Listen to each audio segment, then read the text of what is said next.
Success always waiting at your doorstep. What do you choose to do with it? Well, that is the inspiration of the day to kickstart our morning on a very incredible note. My name is Linda Lela, and this is Morning Cafe.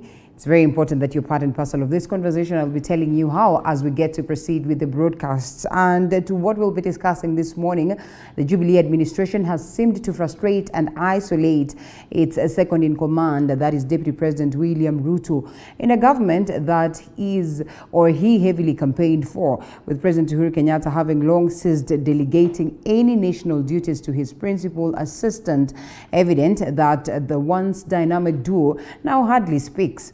Well, the Ruto political axis seem unruffled, and actually they have constantly maintained that and ready to face any stumbling block to the DP's presidential ambitions. That, though, has changed over time as the once diehards take a back seat.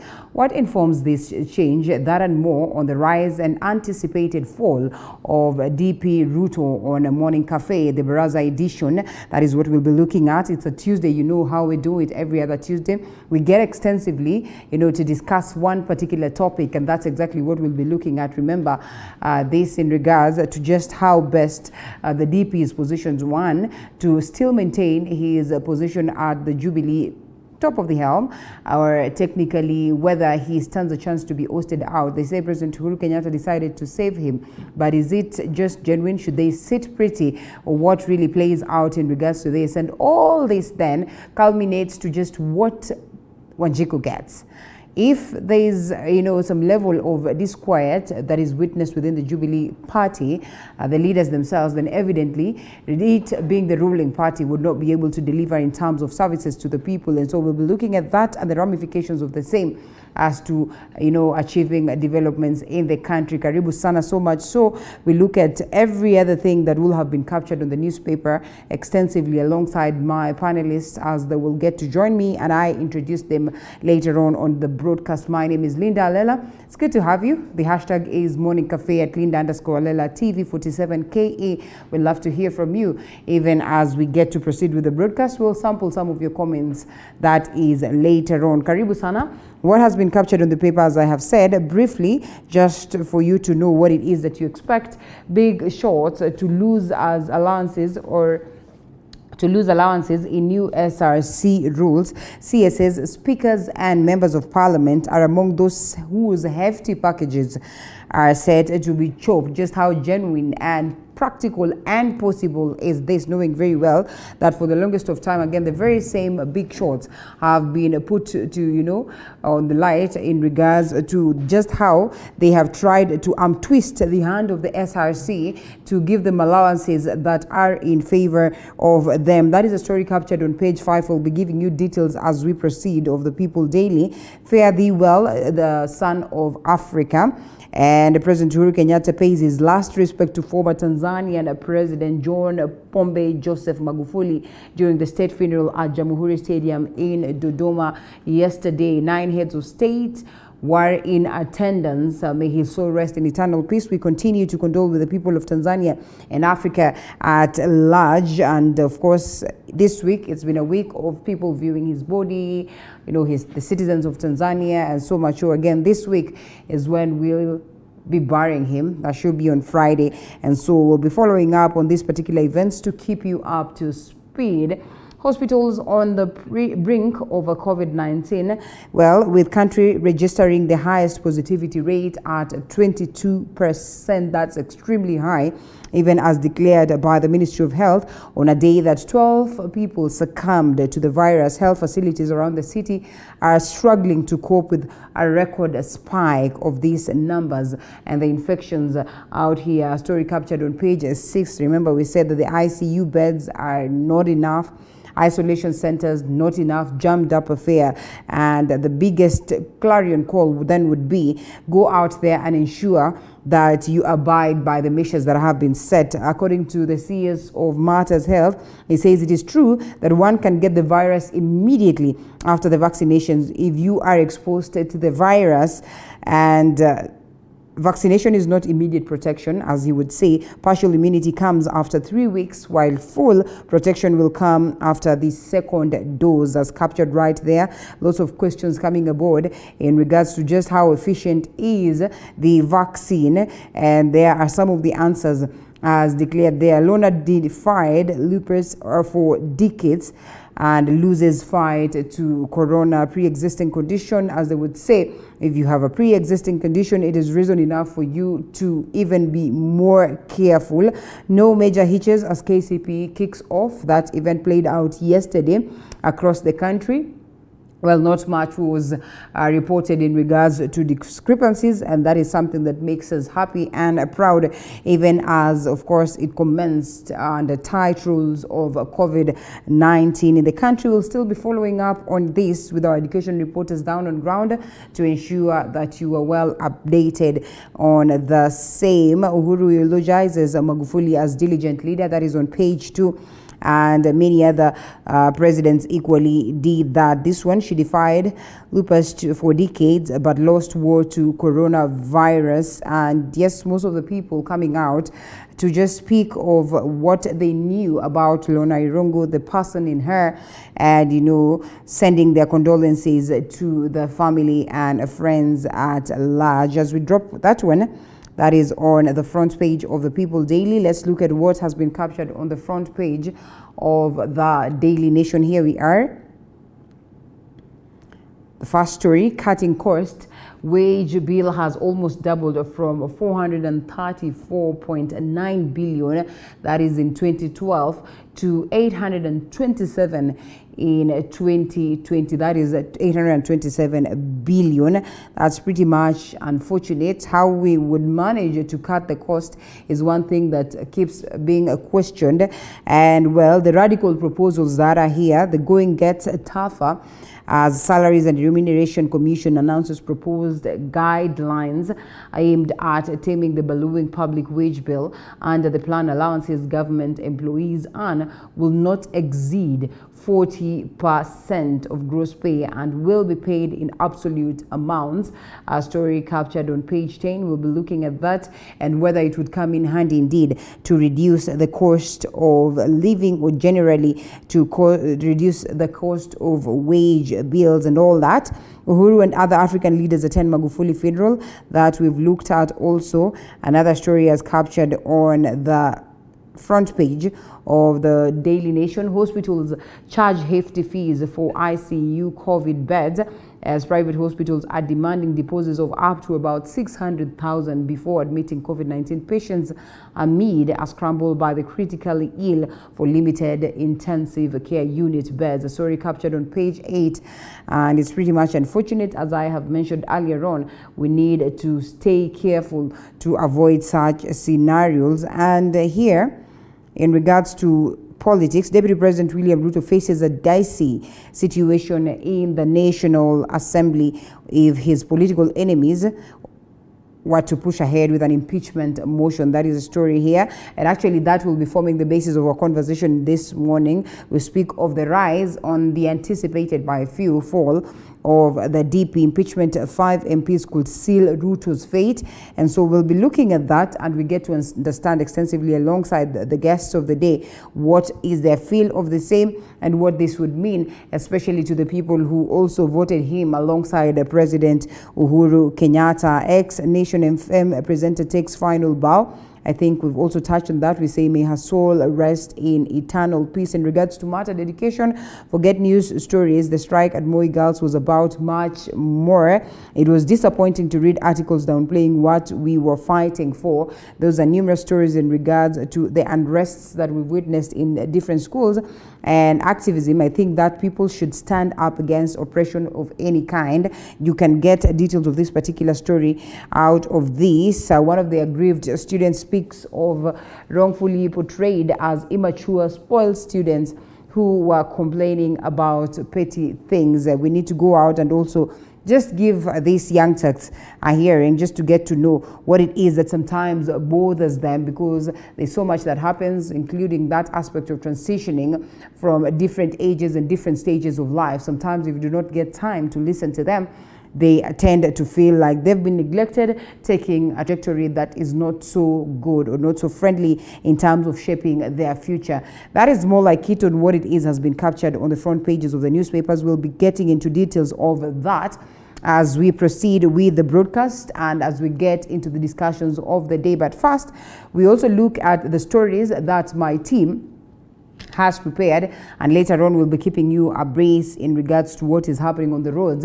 And so on matters Education Cabinet Secretary Professor George Magoha says that action will be taken against any private or public school management that ordered Class 8 candidates to pay for registration of the national exams. Some of the candidates were removed from the list of pupils to sit for the exam after they failed to pay the registration fee. Meanwhile, 4 invigilators from Kisii Primary School have been apprehended in regards to being instigated or discipline being instigated upon them after they arrived late at the examination center. Our senior education affairs reporter Sharon Baranga with the story.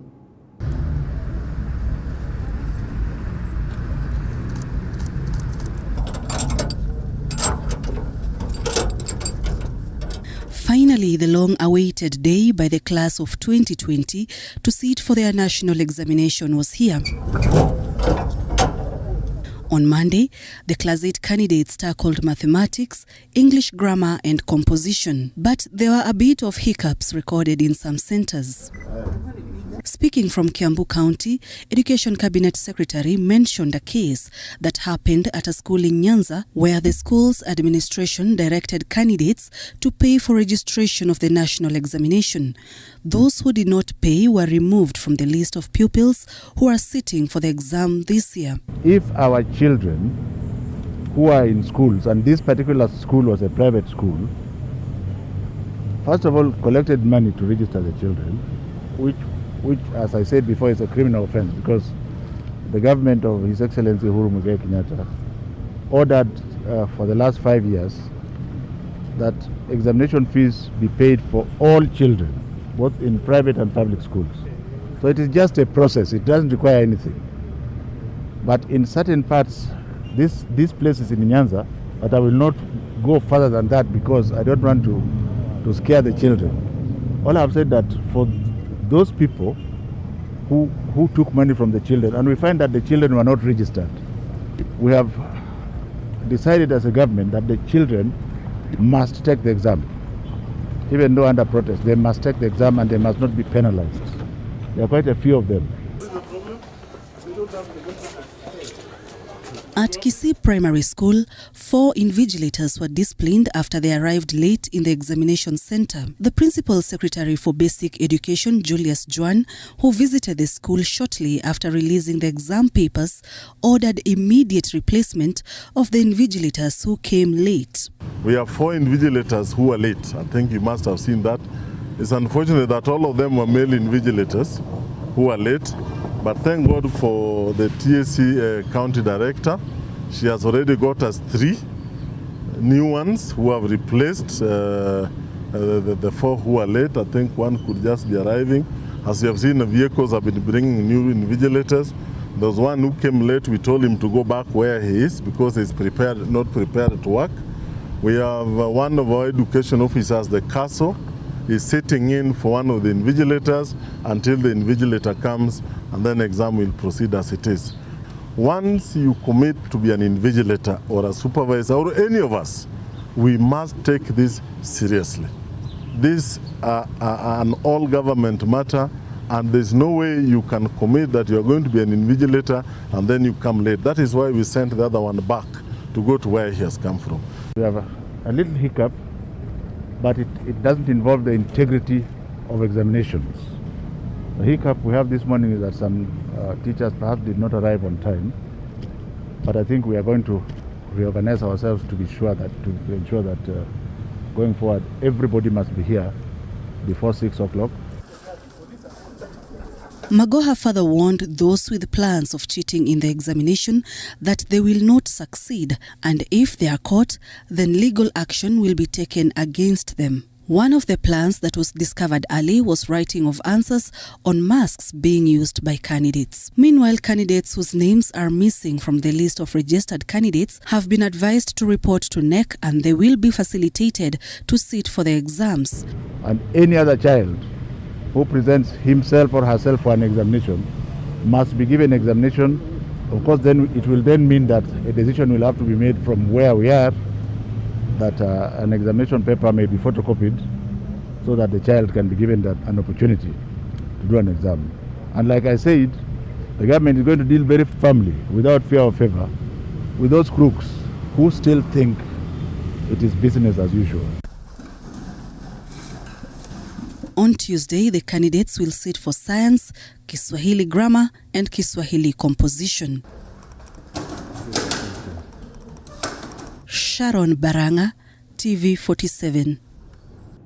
Still more from Sharon is expected during the day, even as we look at day 2 into the examinations. And to matters Health Cabinet Secretary Mutahi Kagwe has issued a stern warning to referral and select facilities found issuing the COVID-19 vaccine to non-authorized members of the society. In his COVID-19 update, a press briefing that is on Monday, Kagwe warned that facilities found guilty risk their licenses being revoked. The CS also noted with a lot of concern that some eligible members of the society were being turned away from receiving the vaccine in some facilities, adding that all the facilities must administer the vaccine to all eligible members. With the third wave of the coronavirus taking a toll in the country, Kenyans are slowly warming up to the COVID-19 vaccine after its arrival 2 weeks ago, but not in the order that the government had scheduled. Health Cabinet Secretary Mutahi Kagwe now warning referral and select facilities found issuing the vaccine to non-authorized members of the society that they risk losing their licenses.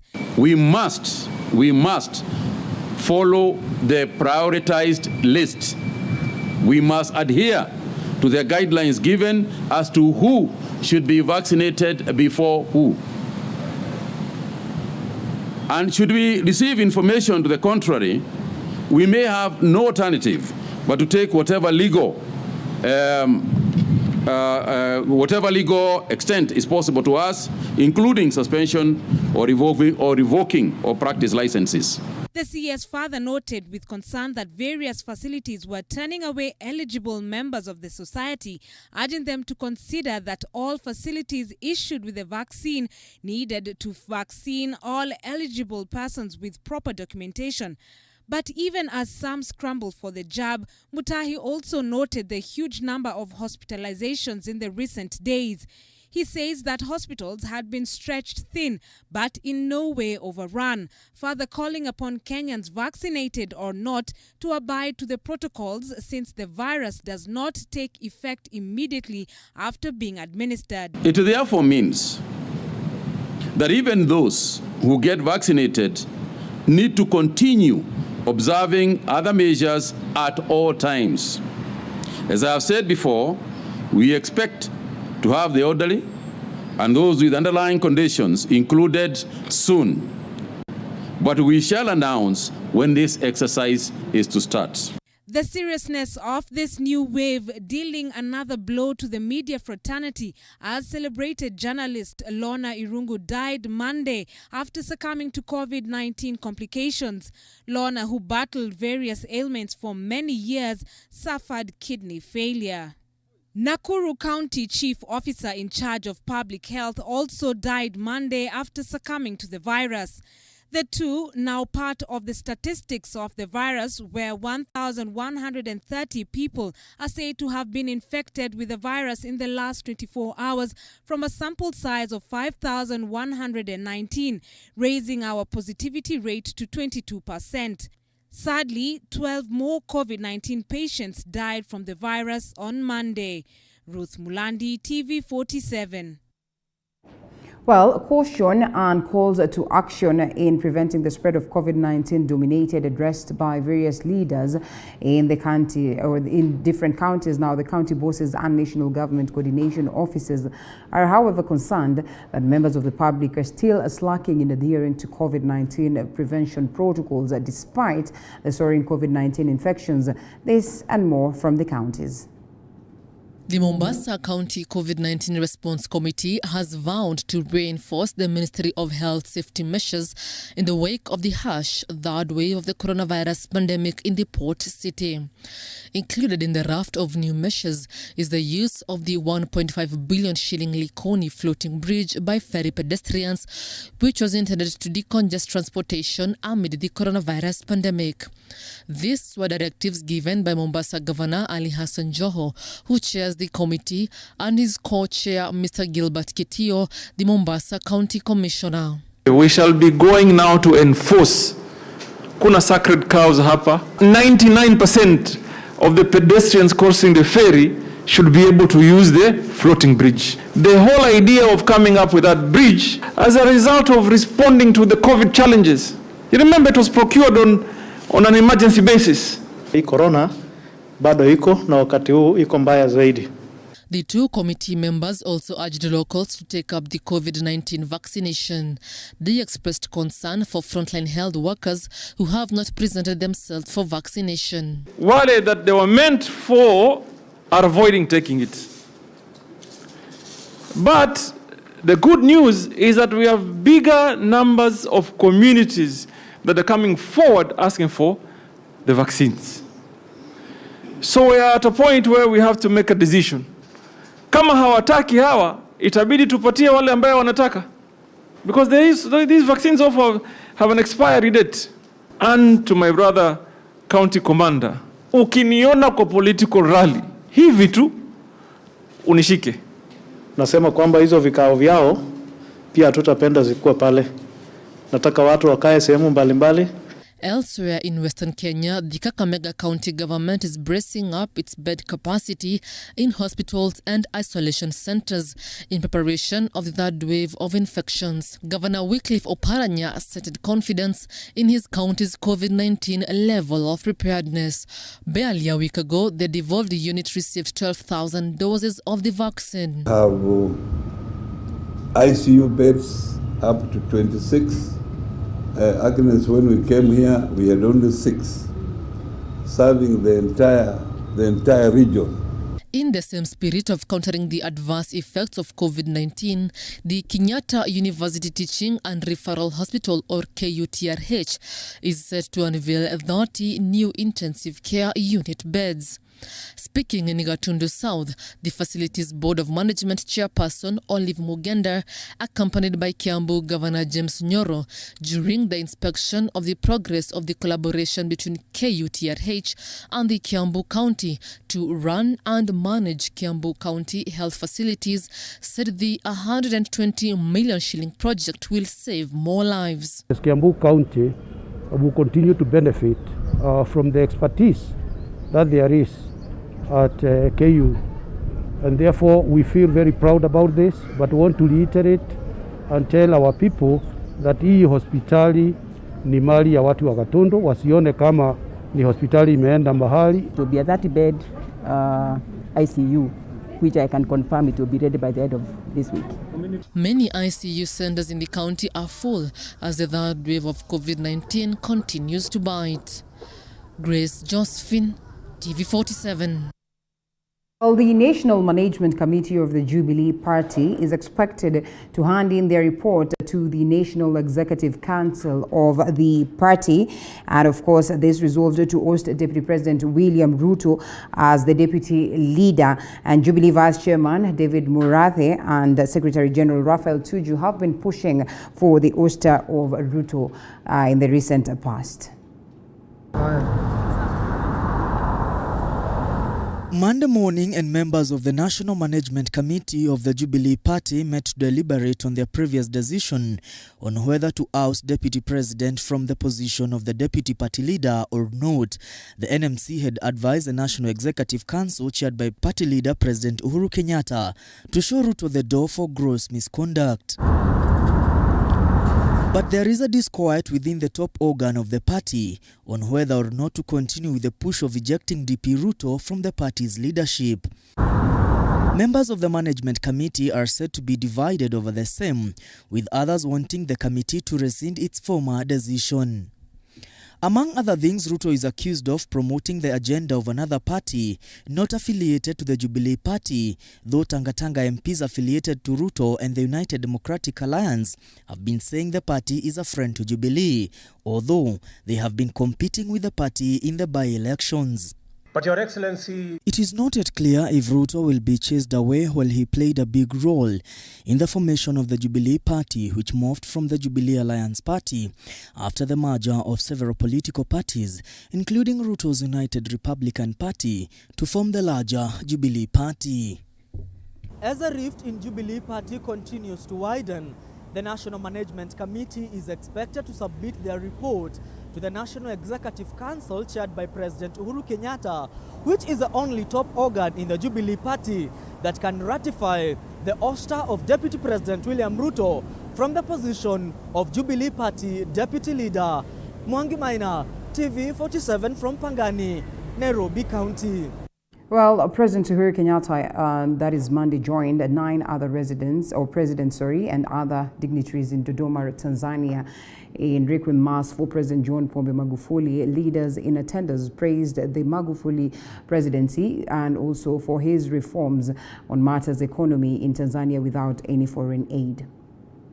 Presidents, various representatives of governments from far and wide Africa on Monday paid their last respect to the late President John Magufuli at Jamhuri Stadium in Dodoma, Tanzania. Speaking at the function, President Uhuru Kenyatta said that he has lost a personal friend whom he consulted with in many issues regarding Kenya and Tanzania and East Africa at large. Niko hapa pia kumwomboleza rafiki ambaye alikuwa rafiki wa karibu, rafiki ambaye alikuwa ni mtu tulikuwa tunaongea mara kwa mara, mchana, jioni, tukibadilishana mawazo kuhusu nchi zetu mbili, kuhusu jumuiya yetu ya Afrika Mashariki. President Kenyatta said that in his capacity as the East African Community Chair will continue to work with Tanzania and other countries for economic prosperity of the region. He said Magufuli has led the way on how Africa should be economically independent. Kwa muda wa miaka michache ameonyesha ya kwamba sisi kama Waafrika tuko na uwezo wa kujitoa katika dependence ya watu na nchi za nje, na nataka kuhakikishia ya kwamba tutaendelea kufanya kazi pamoja, tutaendelea kushirikiana. Presidents Filipe Jacinto of Mozambique, representing South African Development Community SADC, and Cyril Ramaphosa of South Africa, representing AU, said Magufuli remains an African icon and asked the new president of Tanzania, Samia Suluhu, to follow the footsteps of Magufuli. Je, tunawezaje kumwaga mtu aliyeongoza SADC kwa kujitolea na aliyekuwa na tamaa ya kuiona kanda yetu ya kusini ikiwa uhuru kutoka kwa utegemezi wa kiuchumi. And wish her the very best and wish her that she should continue the work that was started by President Magufuli. President Samia Suluhu took the opportunity to assure Tanzanians that she will be the president and will try to fulfill the dream that Magufuli had for them. Kwa wale ambao wana mashaka mwanamke huyu ataweza kuwa rais wa Jamhuri ya Muungano wa Tanzania, nataka niwaambie aliyesimama hapa ni rais.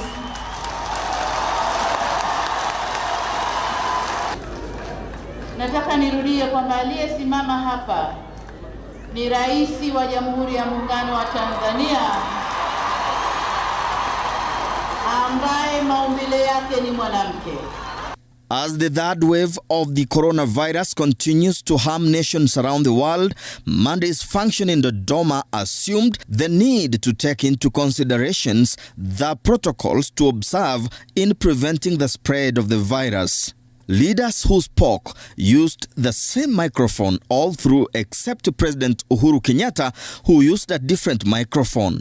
Social distancing and wearing of masks was not mandatory. As African leaders praise Magufuli for showing that Africa can do without foreign aid, the challenge remains if they will emulate him to save African nations from foreign debts that have continued to impoverish Africans.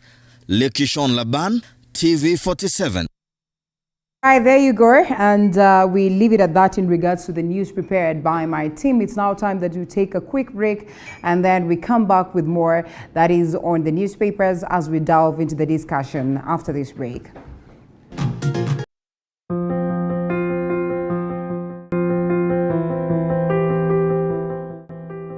They say the way to the heart is through the stomach. This month of love, Throwdown shares with you those amazing food ideas for that candlelit dinner and picnic date. Learn those dining etiquette and avoid those embarrassing moments every Sunday at 6:30 p.m.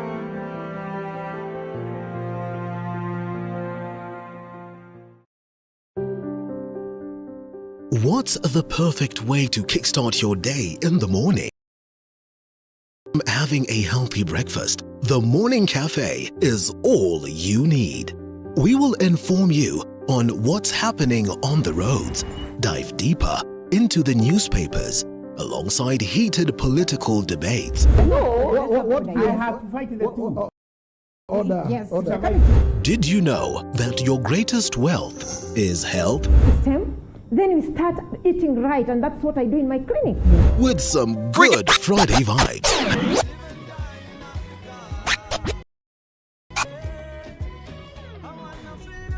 The Morning Cafe. Friday from 6 a.m. to 9 a.m. Only on TV 47.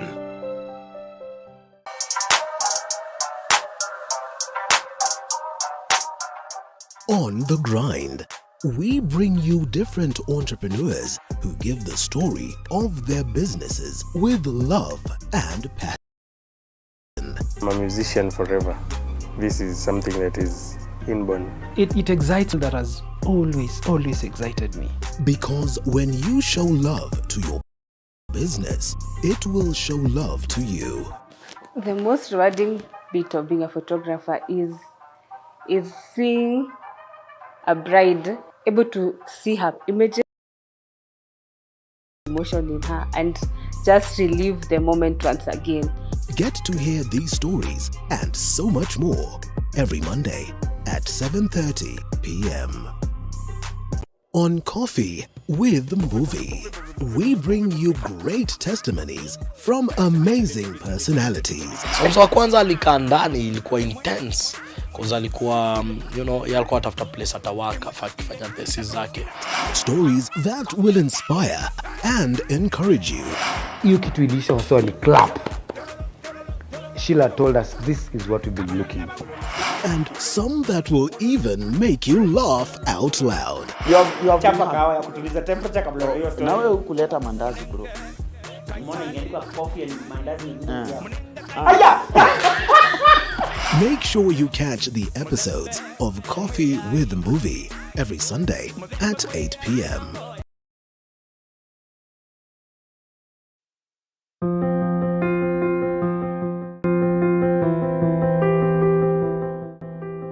They say the way to the heart is through the stomach. This month of love, Throwdown shares with you those amazing food ideas for that candlelit dinner and picnic date. Learn those dining etiquette and avoid those embarrassing moments every Sunday at 6:30 p.m.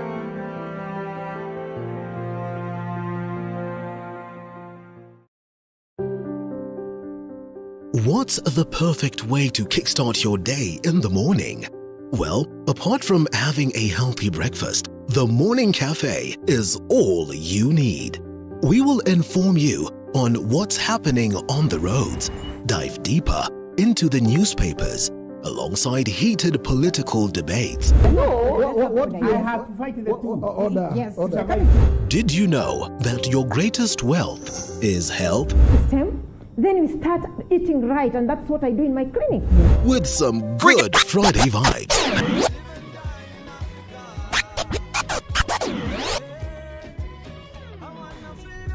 The Morning Cafe with Linda Alela, Monday to Friday from 6 a.m. to 9 a.m. Only on TV 47.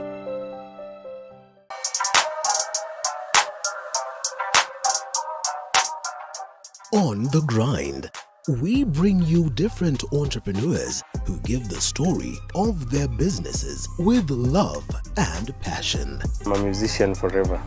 This is something that is inborn. It excites me each day. It's a field that has always excited me.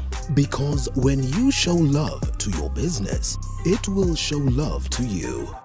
The most rewarding bit of being a photographer is Untold Stories.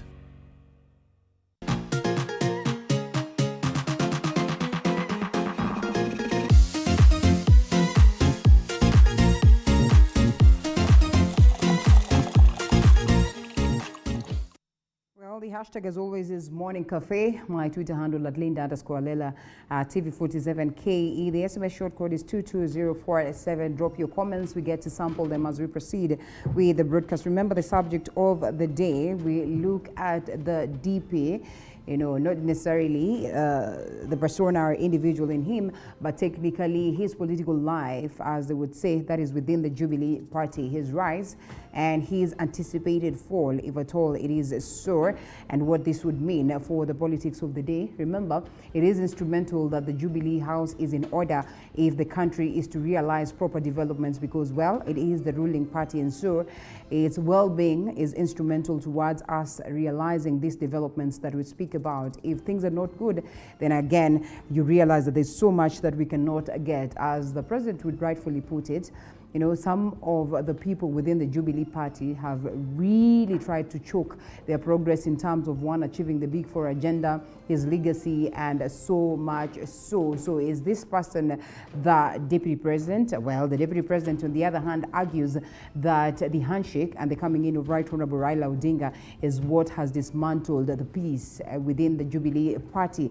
The Right Honorable Raila Odinga equally pointing a finger at them and saying that, you know what, in as much as the handshake exists, it is incumbent upon me to remind you that you gave promises to the people of Kenya, and the promises you've not fulfilled. You still have time, if they would say.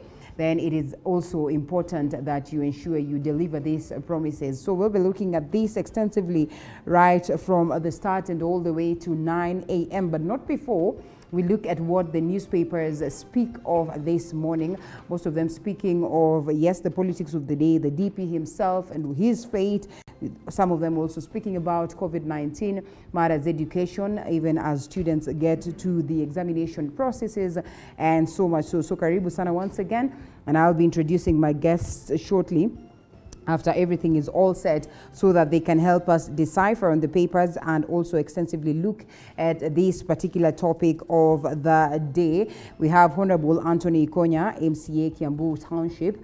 It's good to have you, Muhesh. Thank you so much for your time, as always. And we also have Jimmy Kagoni, sorry. I don't know why that was a tongue twister right there. A political analyst and equally a governance expert who will be joining us this morning. And also, as they're being fixed, to their microphones being fixed, Gloria Oroba, who's a youth policy analyst and political aspirant, alongside Ben Kinuthia, who's a legal expert. They'll be helping us decipher on this particular subject and the papers also. So karibu sana. Once again, we get into it. As I had earlier mentioned, the key stories captured on the newspapers, the People Daily, the Daily Nation. We also have a copy of the Standard newspaper, and so we'll be looking at these key stories before we get to the conversation of the day. Gentlemen, because the gentlemen are ready. I don't know whether Gloria and Ben are ready. If they are, I'll be given that alert and we'll also loop them in. Well, I'm told they are ready. So karibuni sana, ladies and gentlemen. Morning, how are you? You've been well? Since the last time we met. Ben, it's quite a while, right? Yeah. Karibu sana. So here we are. We have the papers first before we get into the subject of the day. I'm sure you're all well braced. I made sure that I balanced this. Those people who are not, and I want to make this clear, not tanga, so to speak, but I don't know whether they're the DP sympathizers or something are on board, and two of them that are not sympathizers at all, they will tell us whether they are not or they are, but important to note, three of them are great supporters of the Jubilee Party. So including one of them who's also a tanga, you know, or an ally or a sympathizer of the DP, is also part and parcel of the Jubilee. Technically also the DP himself is part and parcel of the Jubilee. So we'll be looking at that and the disquiet that has been witnessed within and what it means for the common Mwananchi as they await to get so much in terms of development. So here we are, the big stories that has captured on the People Daily. You can face on this side and you'll see big shots to lose allowances in new SRC rules. That also has been captured on the Daily Nation, front page of the Daily Nation, and I'm sure this is something that would probably excite us, not because we so much so hate the lawmakers, but because well, the wage bill has been quite on the high, rendering us to levels where we probably could avoid.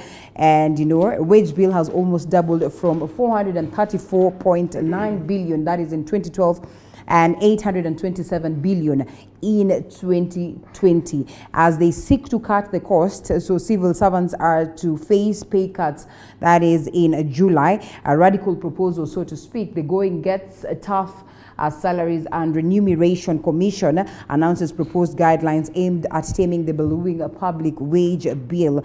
Under the plan, allowances government employees and will not exceed 40% of gross pay and will be paid in absolute amounts. That's a story captured on page 10 of the Daily Nation. Well, yes, let's start with you. I would want to assume that you are an employee of the government, and so do you agree with this, and do you look at it as something that will come in handy to cut down on the wage bill? Linda, good morning. And morning. I must say, what SRC is trying to do would seemingly be a noble thing. You know, cutting down the wage bill to me is a noble thing. I do not know to what extent they will succeed in doing that, but I need to also tell government that they need to look at things in terms of priority.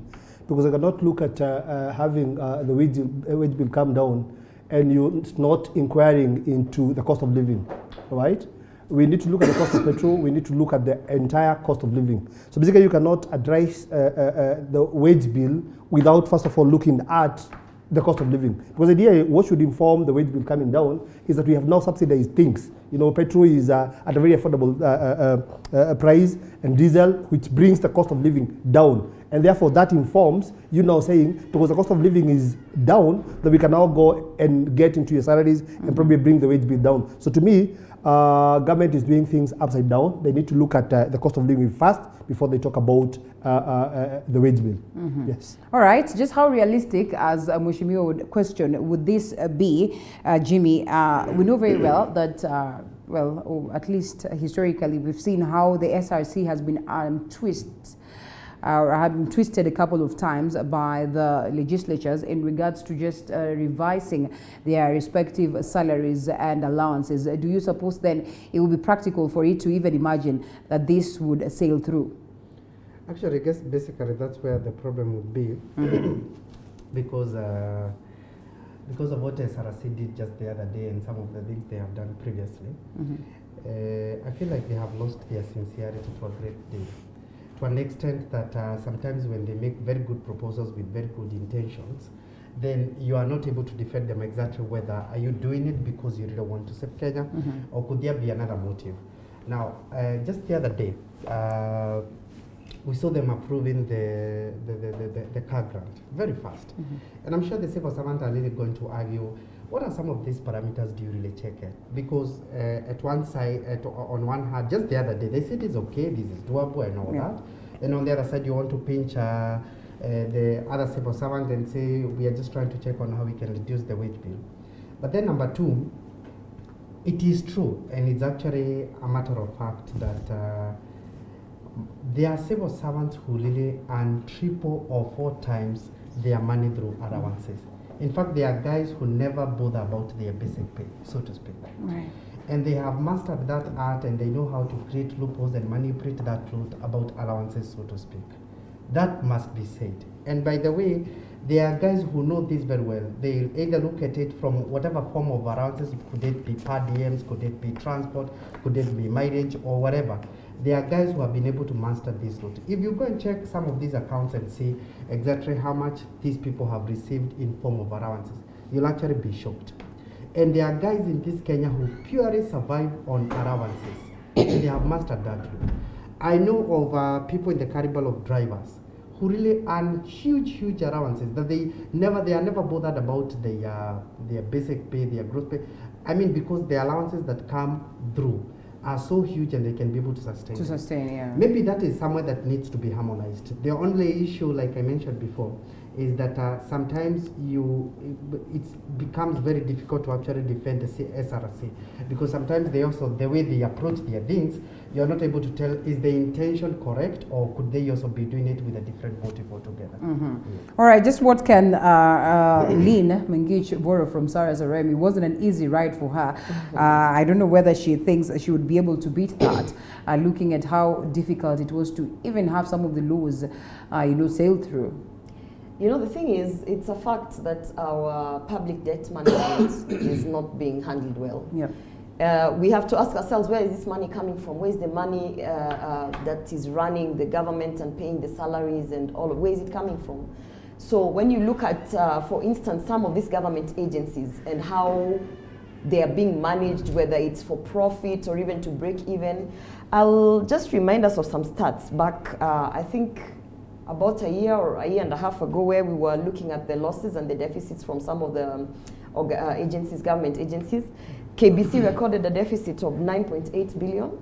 You're looking at Nzoia Sugar, loss of 3.48 billion. Kenya Power, 3 billion.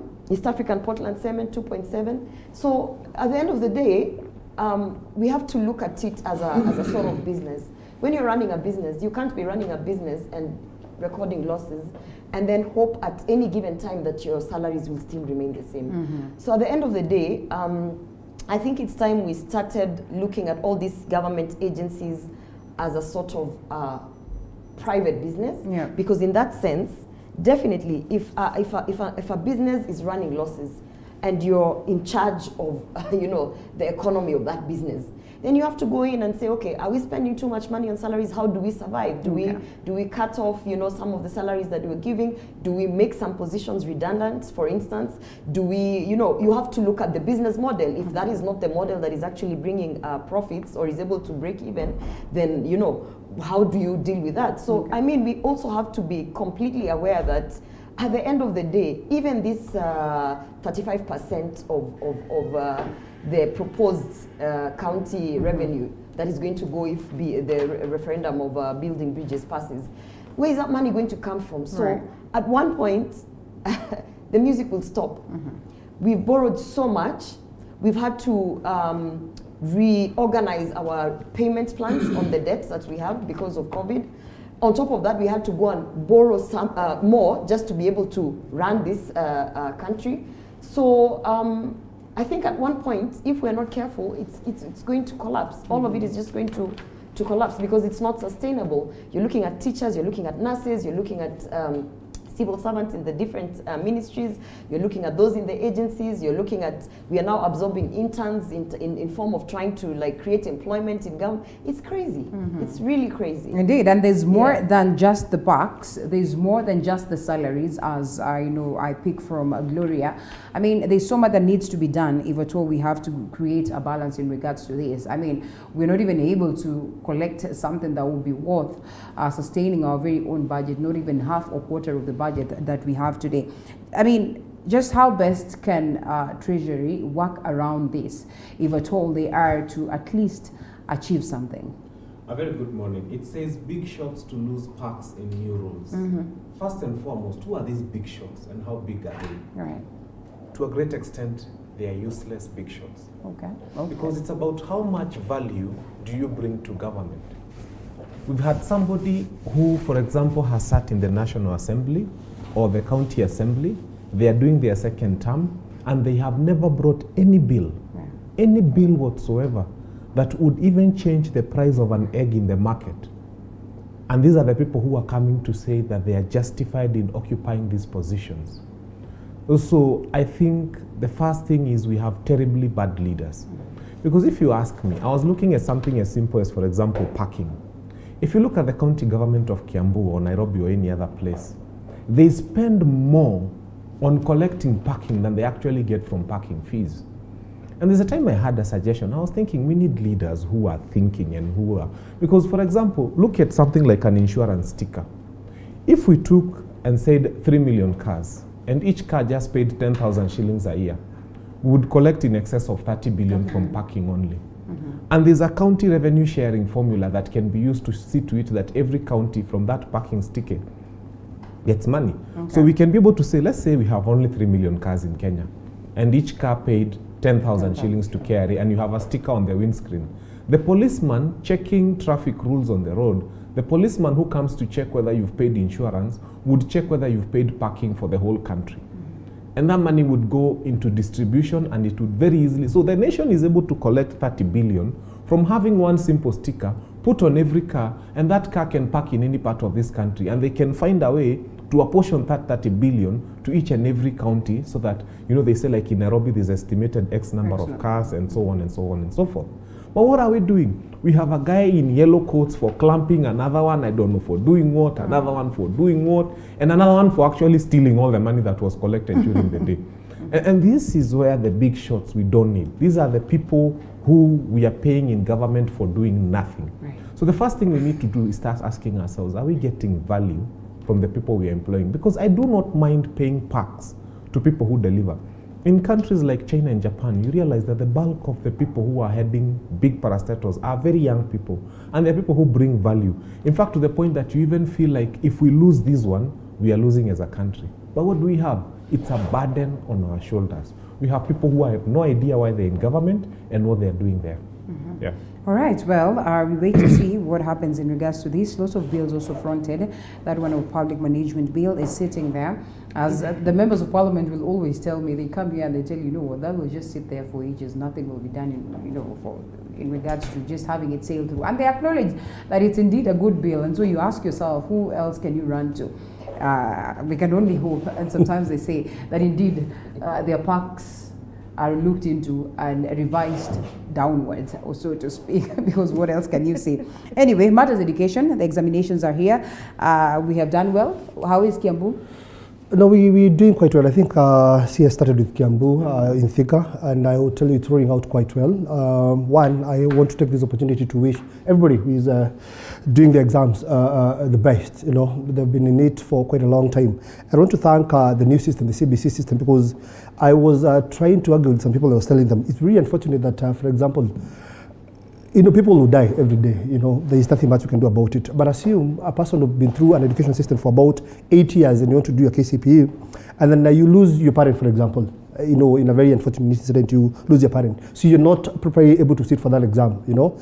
And then it is the only exam that assesses you to take you to the next level. I think it's really unfortunate. But thank God for CBC, because CBC will start assessing you from, you know, grade 4 all the way to grade 8, and then the last grade. So basically, it is the assessment of all those years that will be considered when you're going to the next level. As opposed to now, if an unfortunate thing happens to you and you're not able to concentrate with the exam, then you lose an opportunity. You've probably been the best student of over, you know, all the years, but something, you know, happens and you're not properly able to properly sit for your exam. But I must say in Kiambu, we are doing well. I have not had any hitches in terms of, but I really sympathize. I've looked at the papers today and I've seen the number of deliveries that were done yesterday on the exam day. You know, it's really unfortunate, and I imagine the likes of Gloria to really go out and, you know, champion for these girls, you know, who are now giving birth during exam times. And the people who impregnated them are somewhere comfortable in doing their own things. I think we need to have them behind bars, even as we see some of these deliveries. So we need to take a community approach in regard to these things. There is so much that we can do. The other day I heard Matiang'i say that they will hold it upon the chiefs.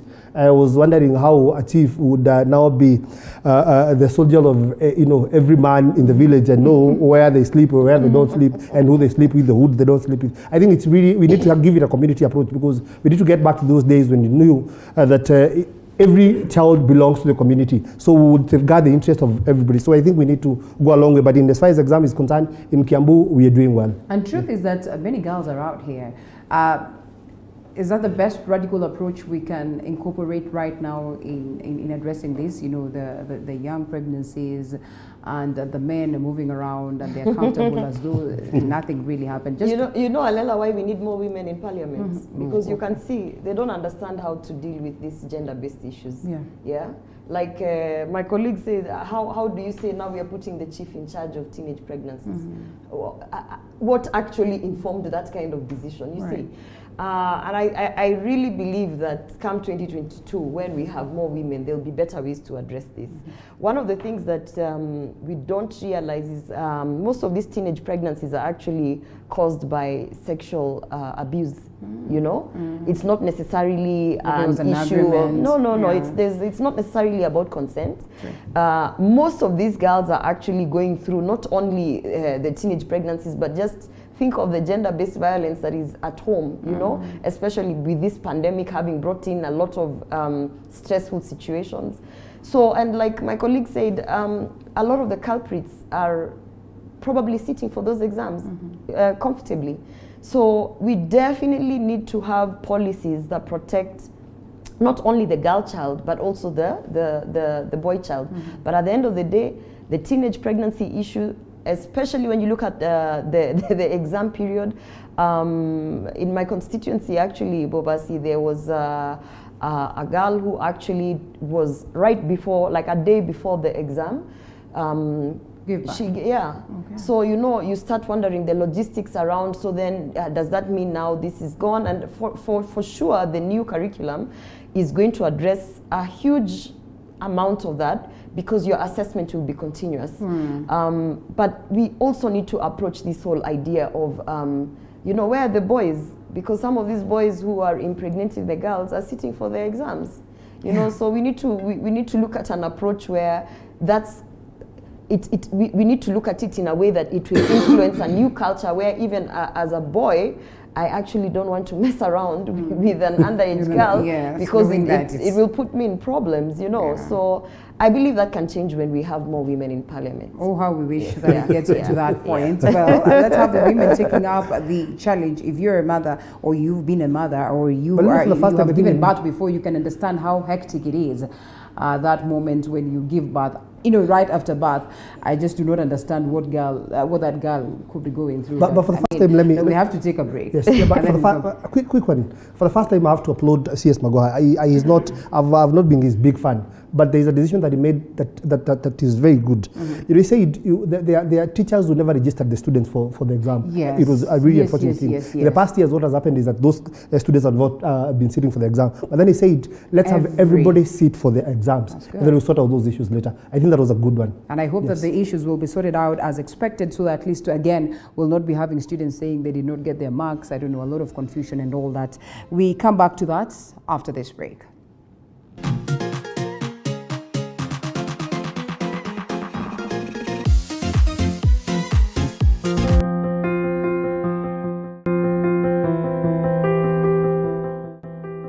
They say the way to the heart is through the stomach. This month of love, Throwdown shares with you those amazing food ideas for that candlelit dinner and picnic date. Learn those dining etiquette and avoid those embarrassing moments every Sunday at 6:30 p.m.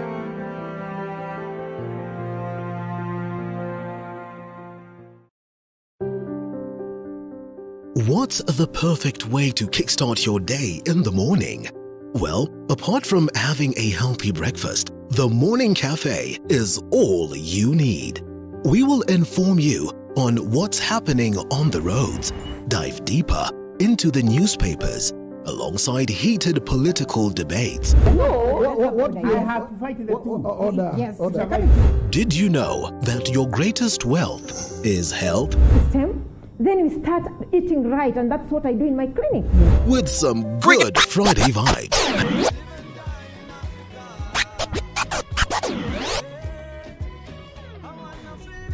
The Morning Cafe with Linda Alela, Monday to Friday from 6 a.m. to 9 a.m. only on TV 47.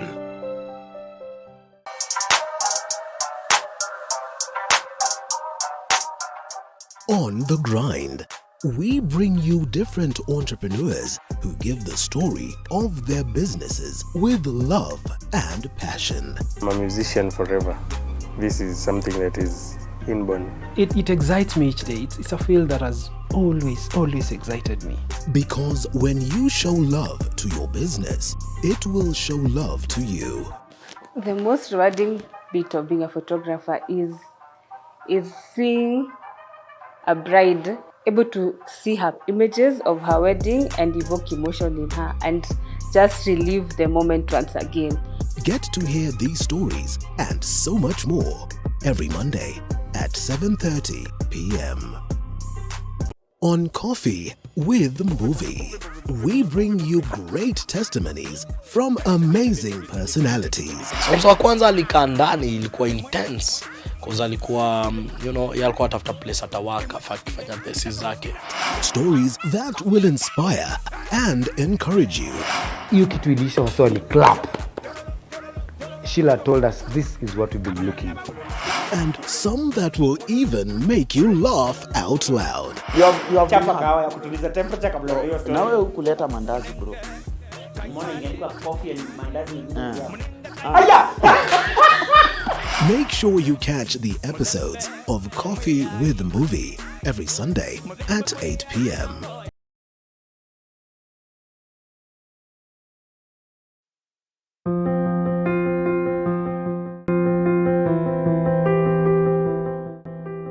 They say the way to the heart is through the stomach.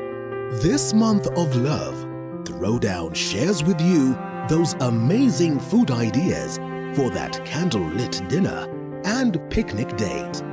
Learn those dining etiquette and avoid those embarrassing moments every Sunday at 6:30 p.m.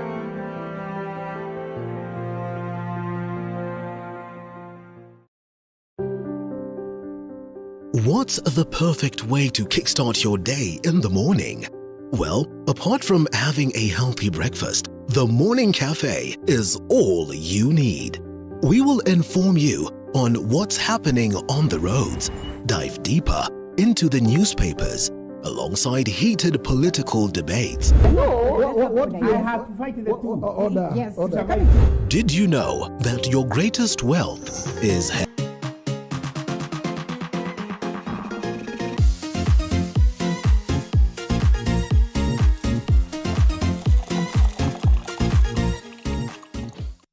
Welcome back. Still with me, Anthony Konya, Ben Kinothia, Gloria Oroba, and Jimmy Kagoni. Gentlemen, I'm sure you would wish to weigh in on the aspect of education and whether we've done well at a time when we are getting our students into the examinations, with a lot of, tough times, so to speak, lots of restrictions in regards to how they just carry themselves.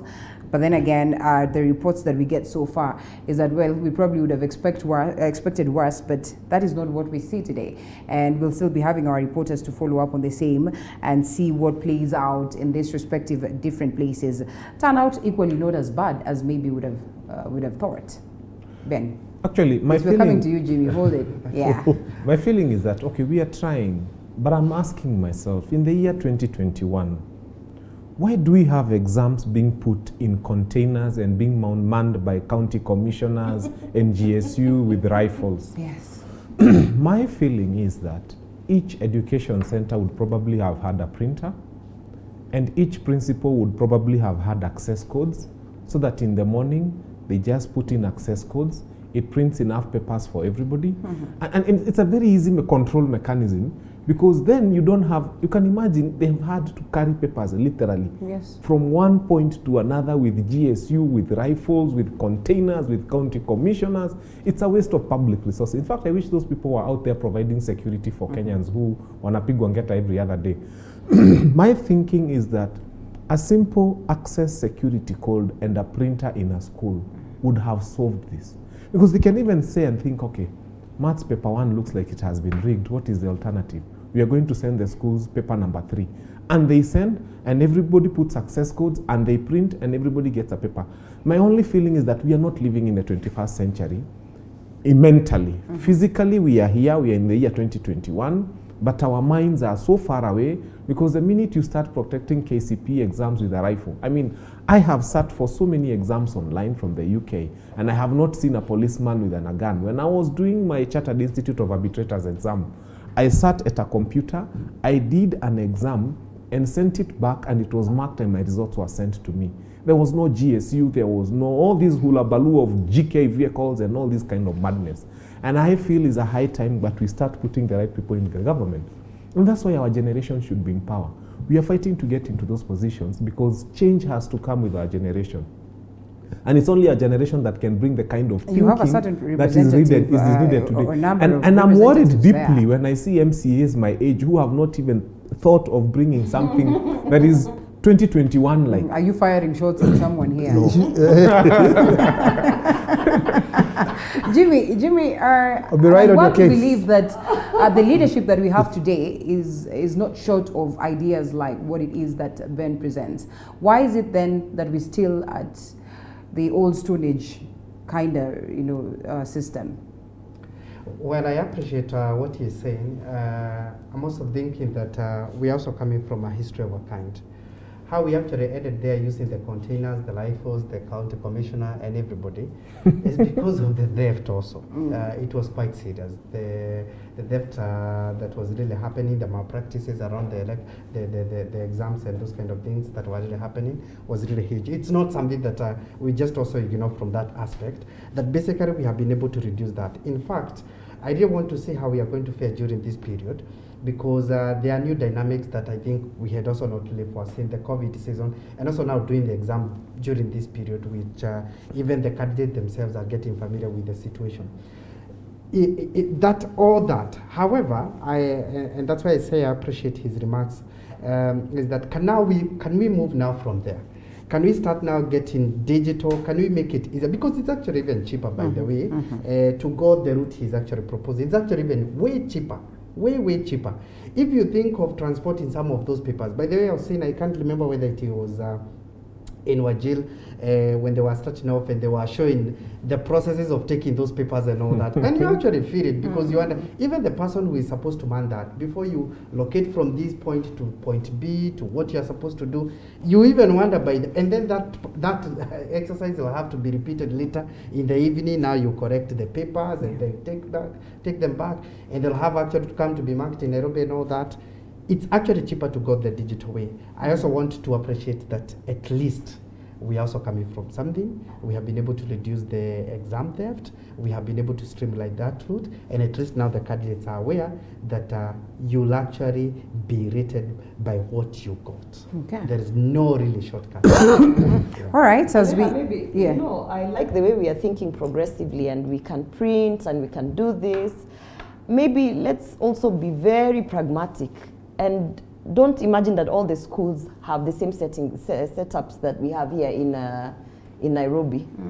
If you go to my constituency and look at those schools, electricity is an issue. They don't have electricity. You're talking about printers, that you will receive a code. So assuming there's an online platform, there's internet. They barely have staff rooms. So you're talking about a printer. You know, these people barely, some of those schools are actually structures where it's a shed. They don't even have a floor. You see, so some of these issues, as much as we want to be very progressive, we have to be pragmatic on the realities on the ground. Electricity in most of the schools in Mashinani is a problem. Infrastructure, down to just basic floors, tables, nini is an issue. For you to now push that they have internet, a fiber connection, and then you get a code. Our teachers themselves are not digital, most of them.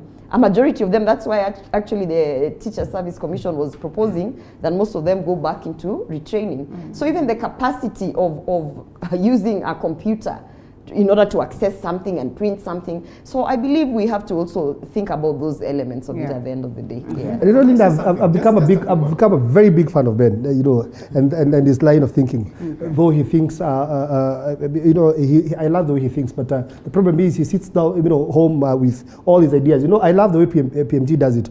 PMG will tell you there is a challenge with you leaders, and I've written a legislative proposal to Parliament, and I've proposed that we do this and that. Ben sits home with all his good ideas, and he thinks, well, though he thinks like he doesn't live in this country, because you know, there's room for you to get to Parliament. Yes. But I want to challenge him that you need to do concept papers, he needs to do legislative proposals and take them to Parliament. Tell us, I did give this to my member of Parliament or to this member of the County Assembly. I presented this to the National Assembly, and I've not acted on it, or the Minister of Education. Otherwise, your very good ideas may not. They may look very good, and you know, listeners will love your line of thinking. But we need to act. As young leaders, as you say, if we are the people to bring change, then we must think and act. Right. Probably you can give me that concept. I would go with it to Kiambu County Assembly or to some offices that I know, and then I may help you. Yes, but don't tell us that we don't think. We think, but you see, we think. I'm telling you, evidently, this side to this side. Thank you very much. I'll take it up, and I'll take it up positive. The only thing I want to say is that the spirit within government. Yeah. A GK Land Rover today or Land Cruiser is about 5-6 million shillings. That's what the police buy it for, although we Kenyans buy it for a lot less. You know how procurement happens in this country. A printer is about 100,000 shillings, the best. So we need to think. And then when I talk of access codes, M-Pesa has been able to reach everywhere, including the person who has a Mulika Mwizi. So when you talk of sending access codes for exams, they don't need internet. A Mulika Mwizi is able to do M-Pesa from Wajir or the remotest part of this country. So it is possible to do all these things. And even when you talk of electricity connection and everything, the fact that ballot papers are able to get to every corner on every single primary school, including the one that is under a but tree. with the fair share of troubles too. No, but what I mean, when it comes to an election, have you ever heard that there's a presidential ballot that was not counted because it was in a school that was under a tree? It doesn't happen. Okay. Special things happen when it's got to do with the election of leaders. Somehow, even the school without a name, the one that you cannot even find on geomaps, on the election day, they are able to locate the school, they are able to get the printing paper there and the ballots and everything, and they count to the last one. So all I'm trying to say is that in the spirit, the same spirit that we are able to get... I know, I just have to laugh because it's contradicting. You know me, you can't tell me anything. A school that does not have the basics, you know, water, electricity, infrastructure on a very basic level, you cannot be sitting here and talking about... But they are polling stations. Let us send them access codes. Polling stations, you don't send access codes to print ballot papers. You understand? I think your concept notes and your ideas, as Nani said, they're really, you know, propose them. Propose them, they can be discussed. Because again, he's talking about printing exams. Yeah. You're not telling me that in those primary schools, they print ballot papers. You know, we don't send codes to them to print ballot papers. They are equally sent there. They are actually transported. Yeah, no, they're not printed there. This is what I'm trying to say. So they're equally transported. What we need to So we need to roll out an infrastructure, a proper infrastructure. You look at yes. This is the thing. Look at the approach. What you're saying is actually very, very practical in terms of in the next 5 years or something. But let's start deal with the infrastructure. Deal with the fact that in order to print, you need electricity or a generator. Let's not even, you know, you need some level, some kind of power. Deal with the fact that in order for you to buy a printer, you need a table. Because I don't want us to someone told me, I don't know how true this is, but someone told me that Ben has lived in the US for some time. I don't know, in New York or somewhere. Probably that's where he gets his concept from. But you now need to... Because I do not want us to dwell there. Because I do not want us to dwell there. There's only one thing I would say. If you take the cost of getting all these exams to where they're getting and how they're handling it, it would cater for the cost of dealing with all and you decide to do it the way I'm saying it, even if you decide to roll out that cost and infrastructure immediately for the next exam, it will still be a third of what we are spending today. So let us think in that direction. But what all of us will agree is we can do better. We can do as better. he says, That's we better. are not at our best. That we can is do better. actually We can for get sure, yes. ways and means of improving, but it begins with infrastructure. Yes. All right. And thanks for the prayers. I don't even have a US visa. If I were you, I would swim in that, because it is very unfortunate that while you're in Africa, it is considered like a huge and a glorious thing if you travel abroad. Yeah. So if I were you, I would say yes. So at least everyone on TV would be looking at you and thinking, all right, that's a good thing. Anyway, we dropped that one, and let's not delve much into the newspapers, but we do not go without talking about COVID-19 Yes. and also having that Magufuli moment, because I've not had any of you on board, right, from that time when it was, announced that the president or the gallant son of Africa has passed on. So I think it's only fair that I allow you that chance, because yes, it's a week of mourning, and everyone is getting that chance to equally send their message of condolence to the family, the people of Tanzania, and well, Africa at large, for having lost this gallant soldier. Yeah, that's very true. Probably my heart goes out to the family of Magufuli and the entire populace of Tanzania. He was a good leader, if you ask me, to a big extent, yes. He had his own equal share of challenges. But in Africa, when one passes on, we don't dwell with the challenges, we talk good of them. So he was a good leader, he was a good African leader. I loved when he came to Kenya and did speak very deep into our issues in terms of, we have a big problem in terms of tribalism. You remember when he was here, and he told us about Tanzania. Tanzania is about the people of Tanzania, not that you emanate from this and that tribe. And the good thing about Tanzania is, you see, Magufuli comes from a very small tribe, as opposed to the way we pride ourselves with, we need to cringe to presidency by virtue of our numbers and that kind of thing. I think it's a good concept that Tanzania has in terms of looking at the entire population as Tanzania people, not from having emanated from a certain tribe. So Magufuli was a good leader, and we're hoping that the good lady will carry on that legacy. She has started down quite well, and she did pronounce herself yesterday and said, I am the president of Tanzania. And I loved the words, and I'm sure, and I'm wishing her well. So my heart goes out to the people of Tanzania. The only thing I now need to address the people of Tanzania in regard to is, you cannot be right and the entire world is wrong, I mean, in terms of COVID protocols. So I think we need to also get serious in terms of, I have a couple of friends in Tanzania, and they've told me a few things. It's only that people are gagged in Tanzania. You can't just speak in media and whatever you. So a lot of people are dying through COVID in Tanzania. So I think they need to address that. Once they way to rest Magufuli, they now need to review the strategy as far as COVID is concerned. Otherwise, I wish Tanzania well. I wish the new president well, and may Magufuli just rest in peace. All right. Well, Jimmy. Let me take this opportunity to now give out my condolences to the people of Tanzania and to the people of East Africa and Africa at large, because indeed Magufuli was a man who earned his own respect in the way he actually became the president. And by the way, just to say that he wasn't even the most popular candidate in 2015, yet he has managed to get into those levels. And of course, like Amwesh says, my heart also goes for Janet. I think I was just reading a little bit about their marriage life and how they have been together and all that. And you can really feel what the mama is actually going through. And the people of Tanzania, the way they're expressing the emotions can tell you really that they have actually been hurt by this thing. It has been that serious for them. It's not just any other leader who felt. This was somebody that they believed in, and somebody they thought that can actually be able to transform Tanzania in such a huge way. But having said that, we must also note that during his presidency, there are few things that came out very clearly. First is because the relationship between Kenya and Tanzania got strained a lot. Right. And I felt like that is why even the president is doing as much as he can, so to speak, to see how he restores the relationship that was there. Because Magufuli, you remember there have been quite a number of attacks from his end, and it hasn't gone very well.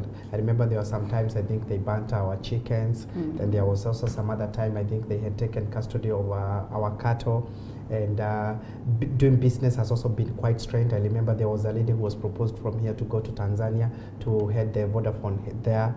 That couldn't happen because she couldn't even get a work permit and stuff like those ones. We really got strained, and I feel like and I'm just I've opened a page here that I'm seeing a comparative study that shows that even the exports have really reduced. If you compare in 2013, we were doing 40.496% of exports to Tanzania. Okay. As we speak today, or rather by last year, when this study was conducted, we were doing 29. Now you can see a drop of around 11, and the imports have really increased. That is something, and I hope now with the incoming ready president, possibly we are going to restore our relationship, and Tanzania can continue to be such a business partner for us. The COVID aspect, and I want to believe that some of the Tanzanians watch this channel, because surely I've seen the 2 public events that have gone down since we lost the president. And let me tell you, you see the level of carelessness, even when they know very well that the suspicion that has been there is that the president succumbed to COVID.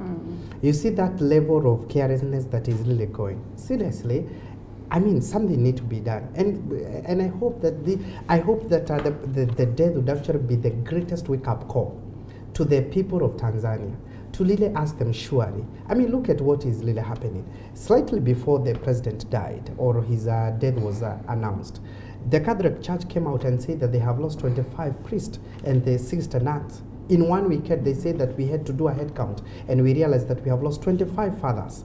25 priests and 60 nuns. They lost in just one weekend. And you know, the last time they actually gave the data to WHO in regard to how they are faring to COVID was last year in the month of May. They have never updated from there. So you can imagine what might have happened there and what is there. And let me tell you, I am not sure whether they are on the 3rd wave or the 4th wave or the 2nd wave. I hear there is a country that they are already experiencing the 6th wave, like Hong Kong, and it's quite serious. Tanzania, something needs to be done urgently, and I hope that the death of their president should be a wake-up call to the entire country, surely. And because we are interacting with them, they are still coming to Kenya, they are still going to Uganda, they are still going to the other neighboring countries for business and all that. Something really needs to be done, because it is going to hit them big time. You see the way, I don't know whether, Linda, you actually watched the function yesterday. Even top leaders, none of them had masks. Even top leaders, even the slightest COVID protocols that you'd expect that maybe leaders would observe, that was not there at all. And so I really feel for Tanzania, and I pray that they are really going to respond to the moment as it is. But finally, just to say this, that this man Magufuli, much as he could also be hailed as a benevolent dictator, I was following the story of the opposition leader, the guy they were competing with in the last election. The guy was shot 16 times, 16 good times. I am aware of quite a number of journalists who have also lost their lives, or they are behind bars. They have just been detained, and there is no prosecution of anything. And I don't think that is the way to go, so to speak. And I'm praying and hoping that the new president will correct some of those things. Because we would not want to have a neighbor like Tanzania where they are seeking their asylum surely in Kenya because of the president of the day. Well, as I would say, politics is quite a dirty one. And just a reminder that we are not winding up, because it has sounded like, you know, that moment of parting shots and we are just beginning. And the spirit has just gone down. Just gone down. Yes, Gloria. You know, I choose to look at Magufuli in 2 ways. Definitely, he let his people down in terms of how he approached the COVID-19 pandemic. But let's also not forget that he's the guy that pushed for development in Tanzania. He's the guy that understood that we have to be economically independent as African nations post-colonial era. He's the guy who literally ensured that as much as maybe his tactics were not necessarily the right way, but he ensured that he's going to fight for his people in terms of keeping the jobs to the locals. When you look at how he approached the issue of COVID, sometimes I ask myself, you know, the idea that he was trying to push is, you know, we understand that there's a pandemic, and we also understand that there are people who are trying to benefit from the pandemic. I truly believe, as much as I truly believe that COVID is real and it kills, and I have friends and family who have been affected, I also truly believe that there are foreign agencies, foreign powers that are trying to make money out of this. That is the reason why, up until now, the vaccines that have actually been banned in European countries, I think 4 European countries, Denmark, Sweden, and a couple of others, because of what they think would be harmful to their people, those are the vaccines that are now being disseminated in Africa, in Kenya. So, I mean, I still feel, as much as Magufuli should have done better, I believe his ideologies of Africanism and pushing that we own our solutions, that we own our processes, and we own our economy, we shouldn't lose sight of that completely. We shouldn't lose sight of that.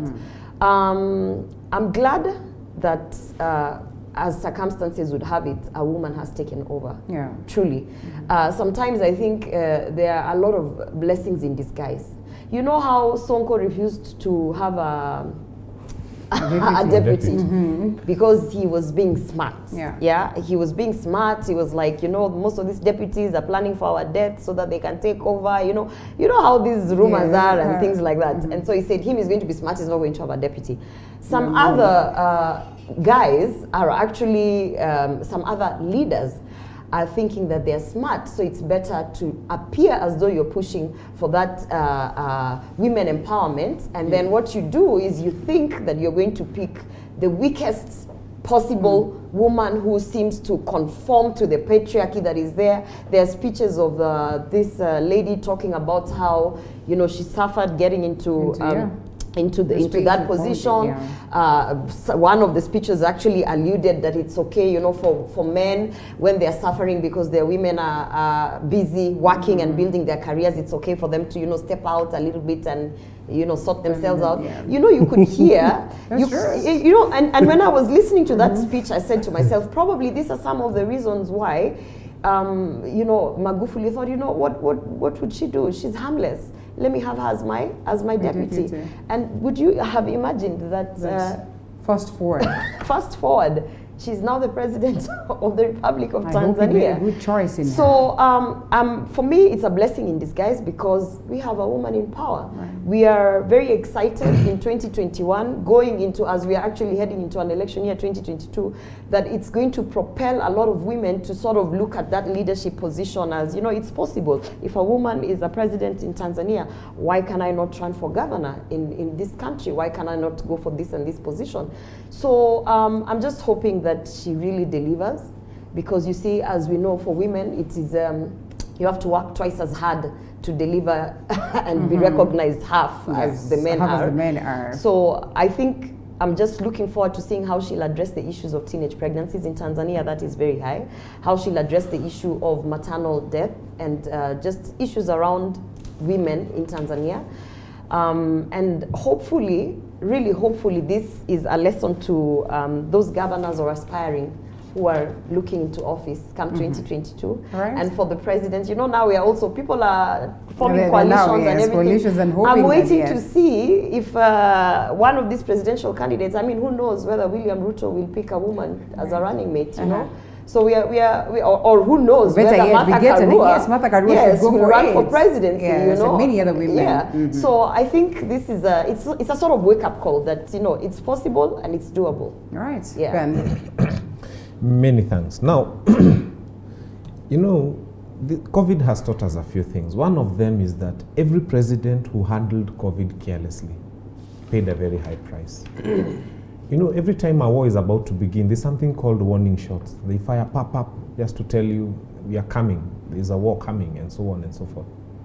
And oftentimes, before the big people themselves, if we were to use that word, lose their lives, their bodyguards, their servants usually lose their lives. Their own attorney generals, their own people within government lose their lives. Unfortunately, if you're a leader who is not able to read the warning shots, a time comes in the period of the war when the cost of the bullet is so high, so you can't even afford to waste one as a warning shot. If the only bullet available is for actually killing the enemy. I think Magufuli should have learned. They have lost very many prominent people in Tanzania, and these were warning shots being fired at him. He was being told, this thing is real, you've lost this guy. This thing is real, you've lost this guy. And I think, unlike most of us Africans, we are so hard-headed in the positions we hold, and sometimes we do not want to change the way we think and how we think about things, to the point that we become the actual sacrifice. You know, it's just like what you see in some marriages. People wait until the day you bury them for them to actually accept the fact that they were in a marriage they should not have been in the first place. Because unaona tu mtu vile anaelekea, anapigwa, anachapwa, anafanya, dakika mwisho you bury that person.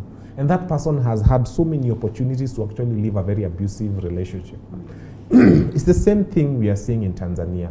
As we celebrate Magufuli, it's a call to Africans, and especially now the incumbent president, because if Suluhu does not watch out, I mean, that which has happened to her predecessor could actually happen to her.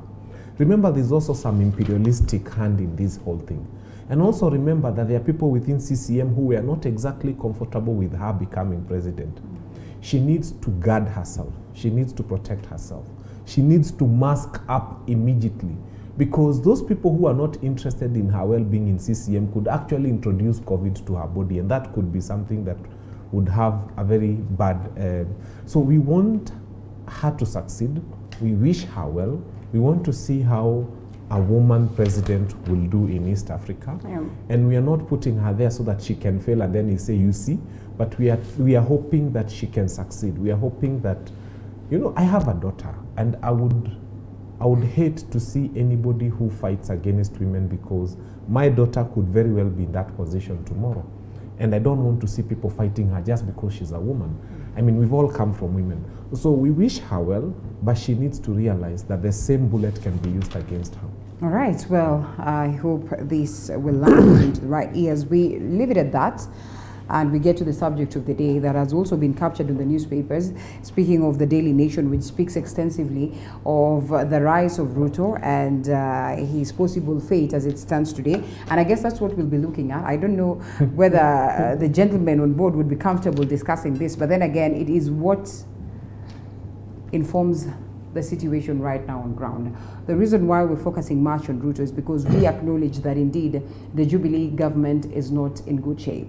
The Jubilee government is the ruling government, so by default every other Kenyan is in the Jubilee government, because we look up to them to see whether they'd be able to realize this. And I'd love for us to probably start this conversation on a note of trying to understand just how instrumental parties are, especially the ruling parties, in terms of, you know, forging forward the interests and the anticipated, you know, things that would probably be bringing a certain government on board when we're going out there to vote and we're voting for this particular president under this particular party. Just how instrumental is the party in driving the course? Because, well, at least nowadays we speak of independent candidates, then we can have a president who goes out there independent and they get to the top of the hill. I mean, what would be the difference between these two? A president who's gotten into the top of the helm, you know, as an independent candidate, and a president who's gotten into the top of the helm under a certain party. You know, speak of parties, and we'll look at just our neighbors here. We've just mentioned CCM here. We've big parties like the ANC in South Africa go to China, and I remember, you know, about Jubilee party, remember, and when there was a leader majority a couple of years ago, I remember we did attend a workshop somewhere in Nairobi of the issue of political parties, and we were spoken into by, you remember when the president went to South Africa, and there was a certain fashion when ANC was unveiling something. And we were really trying to inquire into how political parties are able to make it in other countries. And we have political parties who stood the test of time. It's really unfortunate that every time in this country that we use a different vehicle in terms of political party to ascend to power. And it is no longer there after 5 years, and in the next election we speak of a different political latter. But political parties in the world, world over, look at the US, for example. We have the Democrats and we have the Republicans. Ideologies are shaped within political parties, And political parties sit down and agree, if we want to run a government, we would want to have this and that in place. And that is what a political party sells to its people, or rather to the people of a certain country, so that they are sent to power. So a political party is a very, very, very powerful tool. It is only that in this country, we have masters who have mastered the art, who have graduates in making sure that they bring down political parties. Raila Odinga being one of them. He's gotten into... Okay. All right. He's known to have made coalitions with different parties. Look at the NASA coalition today. What do you speak of today? Only ODM. All of us forgot that the other, there's a way he's able to kill political parties. He killed KANU. You remember that thing of Tinga Imenjia kwa Jogo. Look at when he came and became an associate of Jubilee. Look at what is happening now. So I was speaking into political parties that these are powerful form of, a political party is a setting that takes people to leadership, and world of our political parties is something that is guarded, and a lot of pride goes into political parties. With all these examples in existence, before you leave that Raila factor, why is it then that we always find these parties again falling culprit to his gimmicks or his games? Are you confirming that he is an enigma, but then again in this case not as a positive one for that matter? He's just an evil person. You have to substantiate that. No, Linda, let's not boil it down to Raila Odinga. That's true. I think that's unfair. True. I think that's very unfair. This is what I believe. First of all, every time I hear someone saying, look at these other countries, we have to ask ourselves, how old is Kenya? How old is Kenya as a country since we got independence? And then how old are we in terms of multi-party democracy? And then how old are we in terms of devolution? So you have to also contextualize the nature at which we're operating politically. So I don't think we're politically mature to an extent where you can compare Kenya and the Democrats and in the US. You understand? I think we have to give ourselves credit. Yes, political parties have been used just as vehicles. Often the ideologies and the beliefs of a political party are not necessarily the reason why candidates actually decide to vie for that party. Okay. A good example of how we are slowly maturing as a country in terms of political party shenanigans is there are some regions where you go and political parties are not necessarily a strong tool to use.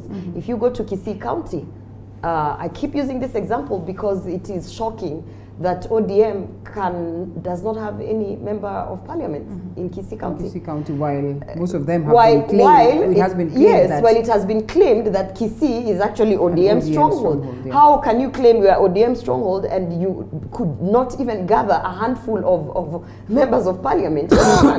When you go further and look at the people who are the elected leaders from Kisii County, we have a lot of independent leaders who are elected independently. We have some who came from very small parties that they just exist in the registrar, They don't necessarily have meetings or nominations or anything, but they won, or even offices. But you have candidates there who are representing those parties who are actually elected. So then you ask yourself, how come that dynamics of the political party does not apply in Kisii? Because there it's issue-based, because there it's really about who is the person who's presenting themselves. But then you go to now another county like, sorry, I have to use these examples, but Kisumu, or you go to Kisumu, Siaya, Luo Nyanza, or you go to Kiambu. Central Kiambu there. I knew you were getting there. By the time we were running elections last time, the true elections were on the party primaries, on the nominations. Because the moment you got a Jubilee ticket, it was as good as you have already been elected. Through, So it was more of the brand that was being elected, and not even the ideology of the political party. So when I see these conversations around the outing of William Ruto as from Jubilee, and you see David Morathe speaking very confidently how that goose has been cooked. Morathe is an agent, by the way. I keep saying some of these people who claim to have influence and should just try and get elected try and stand for member of county assembly. And You can consider Muradhi an agent. So you can consider Muradhi an agent. My point to that was, yes. At this point in time, do people really understand that even if William Ruto stands as an independent, he will. You know, he will get votes and not 5, 6, 10. Do you know it will still be an issue in terms of the presidential candidates that we have there? It's not about the party anymore. It's not about ODM or NASA or whichever coalition that is out there anymore. Of course, it does help. It really helps that you rally what you call these tribal kingpins from different areas. You go to Machakos, you pick Kivuta, you go wherever, you pick who, because they come with their handful of votes here and there, alafu mnajaza kikapu. But if all is said and done, and worst case scenario, Ruto is out of Jubilee, worst case scenario, this new outfit that is allegedly being associated with him called UDA actually does not gain ground, which all these are worst case scenarios. Do you know, to run as an independent presidential candidate, you just need 3 things. You need a total of 2,000 supporters from at least 24 counties. Yeah? They must have been submitted and signed and given to IEBC. You need a total of 1,000 supporters from the constituencies, again, submitted to IEBC. And then you have to show your clearance certificate. Wait until you get into power and then you do not have representatives in parliament, then it becomes a task. Now that becomes a task, but I will still tell you at the end of the day that even in the places that Jubilee was claiming to have numbers and they can push things and including in Nairobi County, it was still very difficult for them to push their agenda. Okay. So we are still maturing to understand how it works in terms of numbers and political parties and things like that. So I don't think we should blame it so much on any individual to say this person has gone kuharibu machama zote, but we should start understanding that where we are, political parties are merely a tool, an instrument to make you as a candidate have an easier way to get into office. Of course, it's more difficult if you're running as an independent because you don't have the machinery, you don't have the resources, you don't have this and that. But when you look at a person like William Ruto, really, I don't think those are the things that this is what Muradhi is doing is he's in a traje poking the bear. Yeah. You're poking the bear. He could be poking, but then again, when he speaks, we know that some individuals, powerful individuals, have spoken. We'll come to the Muradhi factor later on. Yes, Ben, and I just don't know how possible it is for us to have this conversation and overlook that aspect of how instrumental the parties are. There are times we used to speak of Kanu ya Jenga Inchi. I know, probably, I don't know whether multipartyism had crept in back then, but I mean, we got into levels where we speak parties hugely, confidently, and maybe that's why, in regions where the numbers stand, these individuals would only go there and sell themselves based on how they affiliate to their popular parties at this particular region. So, I mean... Linda, the imagery I have of a political party is that of a tree. Okay. A tree that stands and grows and has roots, and then it has branches, then it has leaves, and then, so the tree becomes something that nourishes. It becomes a source. It gives even shade. Because when you look at a party, it will have branches, and the branches will have leaves, and the leaves will... So a political party, like if you look at, for example, KANU or Jubilee or even ODM, this is a party that from where it begins at the party headquarters, the roots, and as it goes up and the branches level, there are so many people who benefit from the existence of a party directly and indirectly. Now, an independent candidate, on the other hand, is like an electricity pole that stands on its own. Yeah. It has no roots, it has nothing. It brings no benefit to anybody else other than itself. It's, in fact, the only thing that connects one pole to another is just the cable that runs from one post to the other post. But if you think about it, it would be beautiful to have political parties because of the network. Because even you think of a tree, it even gives fruits, it even gives a shade. A tree is useful, and that's how a political party is. But an independent candidate is a post. It stands there, it's on it. So the day it's uprooted, it goes, it can only become firewood. Now, when you come to the issue of people like Muradhi, though you said we would... No, it's okay, we can get to it after all. And the beauty of looking at Muradhi is one thing. The fact that Sonko got more votes in Nairobi than Peter Kenneth did not make him a better leader than Peter Kenneth.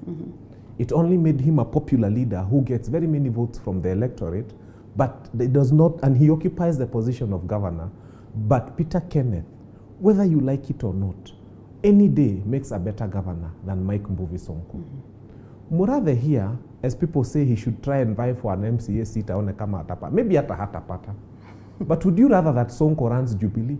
Do you think Sonko, being the most popular person with the highest number of votes, will run Jubilee any better than Murathe? All right. My thinking is, I am trying to get to where it is that he has tried running Nairobi, which is just at Nairobi, one county, and failed horribly. I don't know how he will run a national party and succeed having failed horribly in Nairobi. All I'm trying to say, most of the people who end up being very popular leaders and are elected and occupy positions are not necessarily the correct people that we should have had in that position. But because democracy is that way, and you know, there's a leader who used to say that he's not afraid of guns and bullets and fires and everything. He's afraid of idiots. And he was asked why, and he said it's because there are too many, and one day they are going to gift us with one of their own as president. And I'm afraid that that will happen at some point. Because when idiots are too many, they have the capacity to one day wake up and choose one of their own and make him president. And Kenya will be a horrible place to live in. So sometimes it's not necessarily that the most popular person is the best person to provide leadership. Right. But because democracy is the worst form of government, save for all others, you have to allow, save for all others, you have to allow people to vote in for the person that they want. And I'm saying this with a lot of respect for the law because I'm a lawyer. But you have to allow people to vote for the person they want. Even if the cartoons meet and choose that Scooby-Doo will be their president, we do not have a choice because the bulk of them are cartoons and they have seen that SpongeBob is the best. One day I had Honorable Member of Parliament. Sentiments are coming from the same guy who was saying we're in 2021, but we are not living like we're in 2021. But it's the same guy who's actually advocating against democracy. All right, Jubilee, you know, the other day I heard Honorable Member of Parliament. I'm trying to restrain myself, Baruch. Who's also been deep-rooted into the aspect of politics, and he was speaking of a scenario where he sat down to understand the existence and the role of the deep state, or so to speak. And he speaks of a scenario where he says sometimes it's good to have them, because when they look around and they see that, the so to speak idiots as bringing someone who's probably going to put or to push the country into the woods, they sit up, they put their heads up and they say, no, this is not going to happen. We have to have the interests of the country at heart, and we have to get the right person. I do not know how that augurs with you, but many would look at it as though it's quite a radical approach and maybe not necessarily an approach, because then this is definitely in favor of the few as opposed to the country. But you know, what it is that Ben speaks about is something that you'd probably want to equate with that. That you know what, even if the fools decide that this is going to be the person, then the few who are wise enough cannot counter or challenge that, just because democracy dictates for so to happen. Yes, it is true, by the way. I think they have come in handy in some of these areas, just to try and correct some of the messes that was actually done by the masses. And maybe even before I get to that, just allow me to weigh on something about the political parties on what we are saying. Because I feel the problem in this country with political parties is that the party leader is like the entire structure of the party. And in fact, a party is as strong as the party leader. In fact, depending even on the number of followers, the areas they cover, it is totally, there is a correlation with the party leader. So in this case, DP is not to be blamed. The Right Honorable Raila Odinga is not to be blamed, but President Uhuru Kenyatta is to be blamed for the squabbles within the Jubilee Party? Not necessarily. This is the point I'm actually trying to make. And just to be, you're conflicting yourself. Just to be very. Linda, we see what you've done there. You see what happened. You see what happened. The political parties in this country is that we changed from the structures, and ideologically speaking, the structures of the party, to the political leader, to the party leader. You see why, for instance, a party like ODM has survived for the last 15 years is because the party leader, who has been a very strong contestant every general election for the last 15 years, he has still remained there. I'll tell you for sure that if you remove somebody like Raila Odinga from ODM, then you don't have the ODM as a party. There is no ODM, so to speak. You go even to the small parties like RC that are led by Najib Balala and others, and their magnitude is purely correspondent to the party leader at that particular. And that is actually the challenge. And when we never handle that, so to speak, if we continue adhering to the angle of that the party leader remains to be such a big figure, so to speak, then it is a matter of what outfit he just carries. And then the foreign day. I mean, we saw this with the DPJ. There's an angle of party leaders, or there's an aspect of party leaders and party owners in this case. He's simply telling us Jubilee has failed because of the leader. Before I lose that. Let's allow him to. Yeah, I'm just adding to him. He's simply saying that the reason Jubilee is failing is because of the leader. party leader is not vying again. Why are you listening to him? No, why are you listening to him? Let's allow him to feel his line. Why are you listening to him? You know, we saw a party from nowhere. I actually think many of us just got to know there is even a party called UDA after it changed its name and it started being associated with the DP, and they tried running for a few things here and there and having super agents. And by the way, remember when we were talking about super agents, and by the way, just to mention that, leader, because we had that conversation here, did you realize there was no chaos in Machakos where there were no super agents? We probably thought did you realize? Let's stop being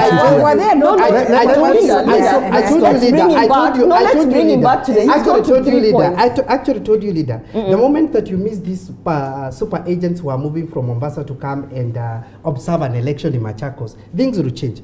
We witnessed that. But having said that, this is the point I was actually making. This was the point I was actually making. Jubilee is failing because of the party leader. How about UDA? This is the point I was actually trying to make. What are you saying? I'm making head or tail of what he's saying. You need to be consistent. Yeah, you need consistency. The tanga will get into your mind. They have a way the thoughts should flow, what you are saying, how you are arguing it and all that, simply because you are not really saying what they want to hear. No, simply because this is the point. We can understand. But he's not saying anything. This is the point I'm making. We have a problem with the political parties in Kenya because basically the loyalty is not related to the structures and the organization of the party. The loyalty is to the party leader. And depending on what are the aspirations of the party leader at that point, then you can be able to tell how the direction the political party is actually going to take. Why we have a problem with Jubilee, I'm a Jubilee member myself, why we have a problem with Jubilee today is because the aspirations of the political leader, the party leader, the president at the moment, has actually been assumed by the guys around him that he doesn't want somebody like Ruto to actually inherit from him. And so for that reason, by the way, and let's be honest, because... But wouldn't you argue that way if at some point he says, give me this, and then after that, then we'll start looking at fronting this person. And generally, we know the nature of our politics. By now, he should have given out signs that he's probably in support of, the presidency of his deputy, which is something he's not done. Well, I do not want to hold brief for him why he has not done so and when he should actually do so, on whether he feels comfortable or whether we should actually have a delegate. Wouldn't you feel bad if your boss told you this today and then the next day probably they counter it or they do not speak something in regards to the same? Wouldn't you feel like you've been shortchanged, and wouldn't you also cause some little or some essence of havoc to just pass across a message? No. You know, that has actually been the problem because we want to quote the party leader and say that he said this at one point and all that. It is a prerogative to actually give directions at whatever time. And if he gives this direction today and he decides to change and he says this is the new direction and all that, I mean, it is prerogative. We should not be the one saying that you told us this direction and now you are changing. It is prerogative. Even when he said it was this direction, it wasn't us who had pushed him. Linda, allow us to do so. But the point I was finishing because I should have actually spoken earlier. The point I was actually making, Linda, we have a problem with we have a problem with, and I don't know exactly what we are really going to do because we are not able to hold the aspirations of the citizens in the party. Most of the time it's purely for purposes of how the elections should be conducted. It is more of the outfit of layering many of us will actually check on a party depending on what is their manifesto. What do they say about pro-life or against? What do they really say about religious conversations? What do they say about this or that? Really. And most of the time, and we have even seen this, even national debates like the BBI and others, it's more of what the party leader is saying. It's not even about a political, it's not even about the party position, so to speak. It's more of what the party leader is saying. If Musalia Mudavadi, for any reason, is actually saying that I'm against the BBI, it doesn't matter whether ANC had a meeting or met and they agreed and they said it is about what Musalia Mudavadi is doing. If you are not loyal now to Musalia Mudavadi, then you are done. When we will be able to reverse that, and this is my parting shot on this, when we will be able to reverse that the party leaders do not really have or do not really enjoy the kind of loyalty to the members like they do, possibly we'll be able to bring back sense. While we know very well, and I agree, and I'll allow the rest of the panel to equally weigh in on that. Maybe just to pick from the point that Ben was bringing, while it sounded as though it was a joke, it's something that we need to consider. And the Atuolis went from, went openly to probably speak of how President Uhuru Kenyatta should be there, should not go anywhere because he's young and all that. Do you suppose this could be bringing in the bone of contention because President Uhuru Kenyatta equally realizes that maybe he still stands a chance, and therefore, it is almost inevitable for him to probably even imagine that he would not counter his DP, who would have been the person that he is Linda, fronting. that's a very, very dangerous conversation. It's a dangerous one, but Ben brought it up. Ben says that, no, let me just say it's very dangerous, and I don't want to engage in it because we know very well what happened in 2007, 2008. Yes. And we are not going to have conversations where people are actually planning to defy our constitution and our laws. And I truly believe somewhere deep down in Uhuru Kenyatta's heart, he knows it's a dangerous conversation, which is why, as much as the people around him, the likes who we are seeing trying to out Ruto from, the people around him, as much as they're trying to convince him that really you're young, you can do this, we have the referendum coming, I do believe that Uhuru Kenyatta understands that the international community, as well as the Kenyan citizens are looking out and watching, and they are ready. So I don't want to engage in that conversation. I want to talk about before you discuss, before we leave that one, because you see, one of the reasons why sometimes we land ourselves in trouble is because sometimes we cover these things and we tend to overlook them. And I'd love to understand why Ben is confident, on the fact that President Uhuru Kenyatta knows very well he's not going to be there, he's not going to run for president. The president has in so many occasions pronounced himself in that manner and said he is not vying again. Can we bank on that? Yes, we can. No, it's not, Linda, he can't hold brief for him. He can't hold brief for him while he has pronounced himself. Let's talk about political parties here. Ben is a Kenyan. Ben is a Kenyan. Yes, he's a Kenyan. Fine. He's a Kenyan, but who is he to hold brief for the president on a matter so sensitive as the president extending his term when it is illegal? We are joking. We're getting to the BBI. Let's talk about. Let's talk about political parties. Allow me to go into political parties, please, because it was my and I wanted to pick up from where he said that. We'll still go back to that, but yes. I wanted to pick up from where he said that our political parties unfortunately do not allow the members of the party to sort of push their agenda, what they think should be the political party ideas and things like that. I think Jubilee was doing that very well. I actually think that people, you said that people don't join political parties because of their ideologies. But remember, Jubilee was formed by 11 parties folding their own parties to join a political party. So by the time I'm TNA or URP or there was Ford Kenya, by the time I'm folding my own political party saying I'm going to join Jubilee. For Kenya is a standalone. Ford Kenya was not there, yes. Sorry, Ford people. Ford Kenya was part of NASA. Sorry, Ford people. Ford people. By the time a political party with all its members and its leadership says tunawacha hii party yetu, we are going to Jubilee, I think we were getting there because they were not going there just for purposes of splitting the seats that were there. We never had an expanded executive. They were going there because of the belief that Jubilee, the ideologies that Jubilee had. And by the way, to an extent where they all signed stay guarantees. These political parties actually cannot get out and form other coalitions until 2026 because they signed a 10-year stay guarantee. So I believe, and by the way, Jubilee is also the first outfit as a political party that was national. It's a political party where you think of Kambas, Luos, Kisis, you know, all of this, because the idea was having a sort of national political party. So I believe we were getting there. Now, to say that now, you know, the likes of these other small parties like UDA are coming up, and you know, I still believe that there is hope for that. When you look at how this UDA, which is now being affiliated by William Ruto, although it's funny that he's affiliated by William Ruto, and nowhere have I seen him actually declaring that he has any interest in that party, or you know. So anyway, when you look at parties like UDA forming, we have also not and you look at how they are, you look at how. No, in terms of Jubilee, I mean, how do you associate someone? No, but you see how when you mention William Ruto, people here can't sit still. Yeah, we're talking about political parties, guys. We're talking, like he said, ODM is actually, if you remove Raila Odinga, the party collapses. I'm trying to push a point that we are actually moving from the idea where a political party is a family kiosk.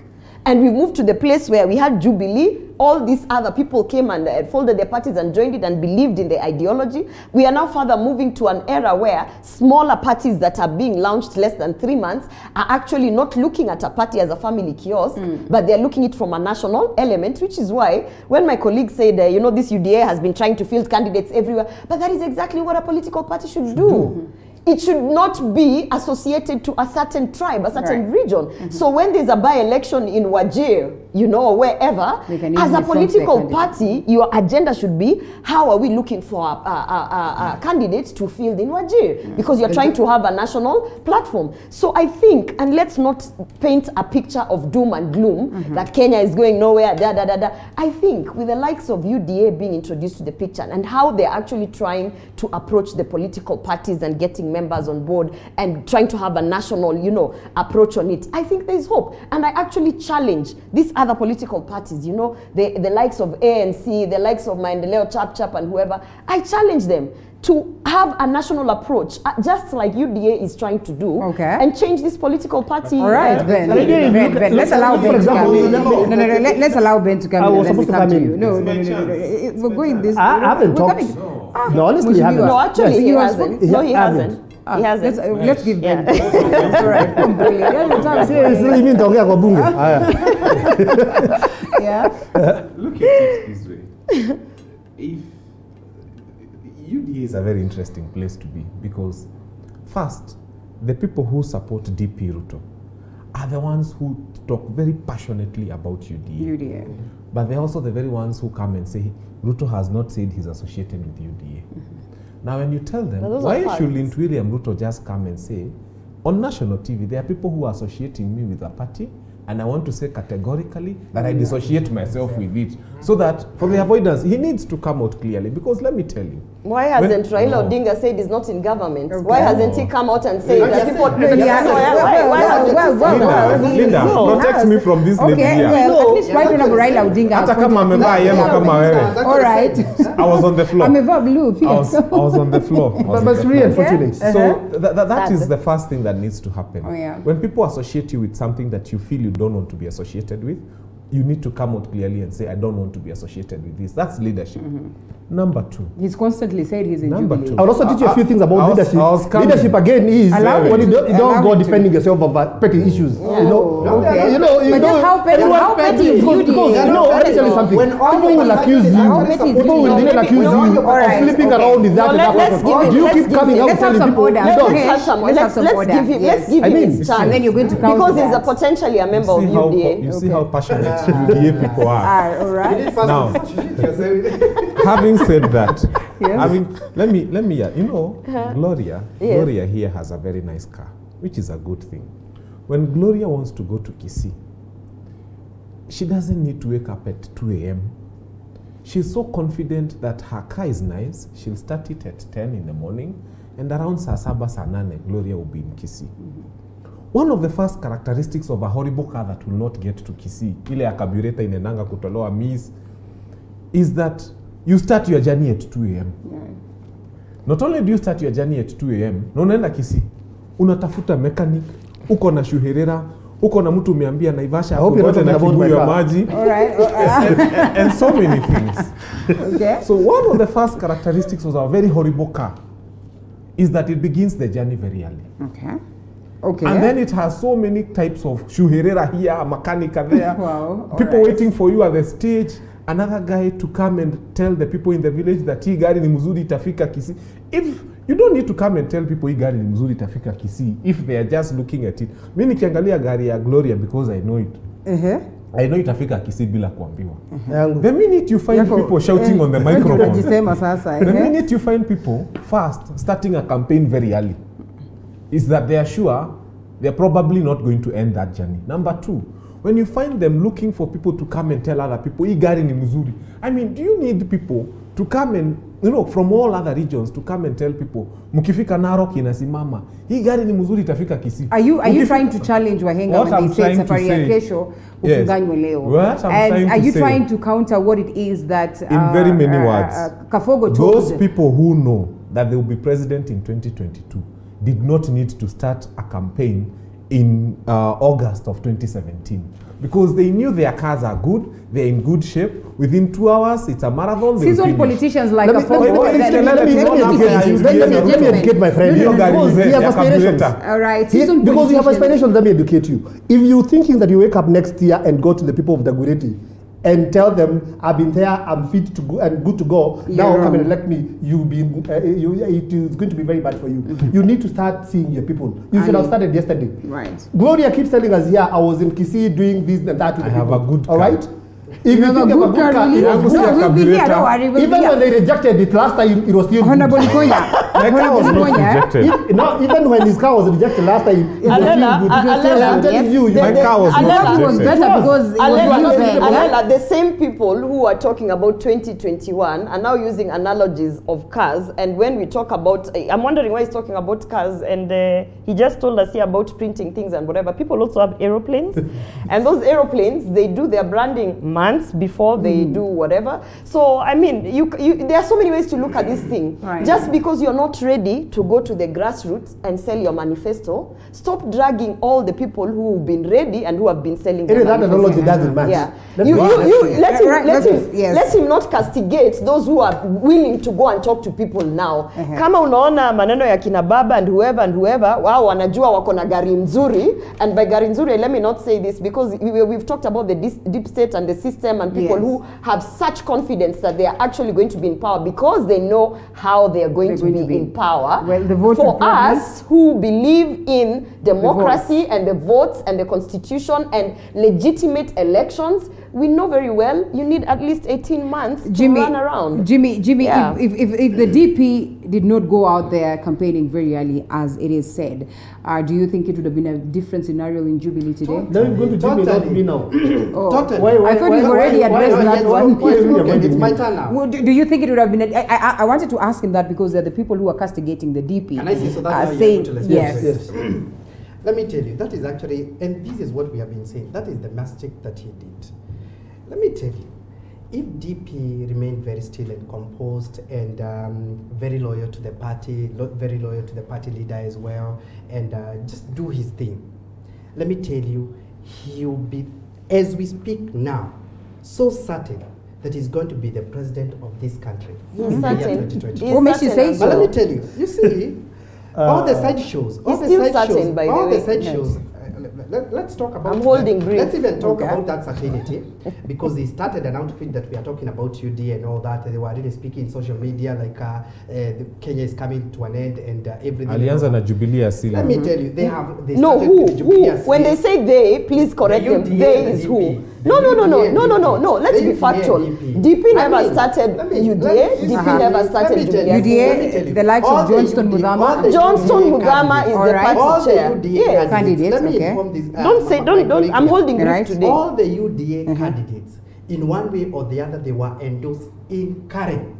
in broad daylight. All the UDA candidates, Yes. all the UDA candidates, they were endorsed in Karen, Karen. by none other than the DP himself. Okay. You can't tell me that he doesn't know exactly what he's doing, or somehow he was doing to actually do that. But what happens when he feels like, you know, as a party member, as a part of Jubilee Party, there's that need to probably endorse a candidate in spirit of democracy, and then the Jubilee Party wakes up to say that we're going to shelve our interests. What is the coincidence? What is the coincidence that is on the UDA? Alela, the question you should be asking are the handshake candidates. The question that you should ask him, the handshake candidates were also endorsed by people who are not from Jubilee. Can I finish? What is the coincidence? You must have had the What is the question. coincidence? What is the coincidence? Because even when we speak of the other candidates, what is the coincidence that DP was only endorsing those ones who are going for UDA? Can I tell you for sure? You see, we have seen other friendly parties. Msangweni was an independent. Msangweni was an independent. He was endorsed. Let's speak facts. We have seen other candidates who have actually been endorsed by the party, where Jubilee, the Secretary General came and said that we are not going to have to field a candidate here because of this kind of agreement or the coalition we are in, and for that reason we are going to let this particular party to actually have so. We have seen so. Without consulting the entire party, no, without consulting the DP without consulting why he needs his right to the members of let me just finish so that he is able to. Your point is home.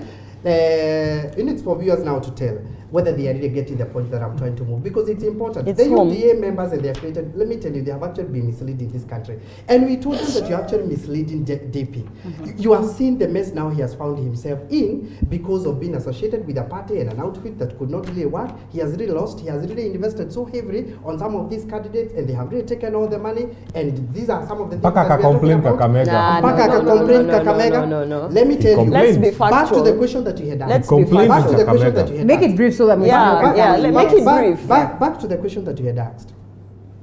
That if DP had remained very loyal to the party Jubilee and whipped all the members that are his followers and tell them, this is our party, let's take here, this is the party leader, this is the direction, let's just follow here. Let me tell you, it would have been so easy for this guy. It would be so certain even today as we speak for him to be. Would you say the president did not keep the DP busy enough? Because, I mean, as projected in the constitution, it should be delegating duties to him. Do you suppose the president did not keep the DP busy enough that he had plenty of time to go out there and campaign? And would it have been a different scenario today if it wasn't the case? No, in terms of delegating, the president pronounced himself quite clear. He said, when this guy is going around, give him your problems. Yes. All right? Yes. When he's going around doing what? The president was saying, when he's going around launching projects that belongs and to then the later Jubilee on says, why are you going out there to launch projects that really do not? I am saying he's part of government, isn't it? Yes. He's part of government. Yes. He's the deputy president of this country. Yes. To speak the least. But let me speak to him. Let me fold up all these issues and address them wholesomely. Okay. Number one, let me talk about the deputy president and the UDA association. One, he has never said that he supports UDA or is member of UDA. That should be, that should be very clear. He talks about Jubilee every other time. The other thing I also want to tell you about UDA is when you see UDA fielding candidates everywhere, which is the right of any political party, and now when they lose, you now associate that loss with the deputy president, it is really unfortunate. Let me tell you something. Political parties are at stake, serious political parties. They would want to know their popularity in a certain place, so that they set themselves up for the next election, all right? By the way, I applaud UDA for getting 19,000 votes in Ukambani. That was a good shot, you know? And you know what that tells you, it speaks into what are you supposed to do in that particular area, and how are you going to, realign yourself and make sure that in the next, and you know that area is known to belong to another political party. So for UDA to get 19,000 votes, I applaud Mudama and his party. There is no podium for number 2. Okay. You have to be number 1. I'm telling you, I will tell him, don't get into election with being very sure that you get, you always tell yourself, I can even lose, all right? But for political parties, you are at stake. You want to know your popularity, and that's and I want to advise my good friend here, the president, my good president Uhuru Muigai Kenyatta. Let me not even address that. That would go down, and I know that my friend here will. Let me take you in a different. Guns blazing. Yes, I don't want to now ignite some fire here. Any serious presidential candidate who wants to vie, this is not the seat of an MCA or an MP. any serious presidential candidate who wants to vie for any presidential position in this country should know that you begin your campaign as early as when that other election is concluded. And we've seen all these right? we've seen the president himself doing the same also. Yes. Before. So what I'm simply telling you, I want to speak into the issue of they're saying he started doing it very early. It is not early. It was not even early. This is an entire country that we need to go around.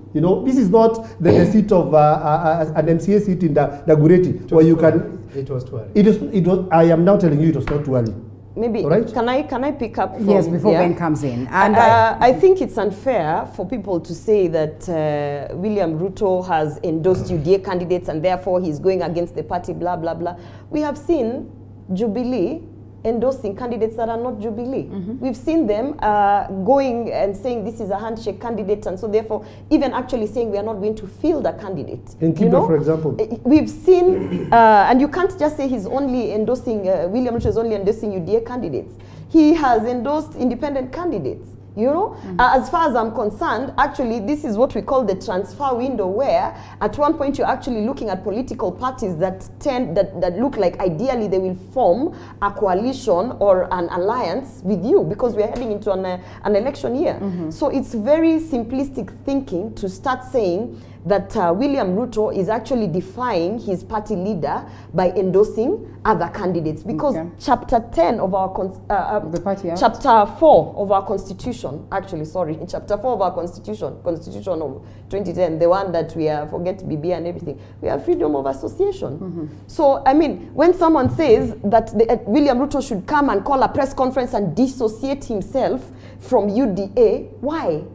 If people have seen that you have empathy or you sympathize or you tend to like a certain thing, that is your freedom.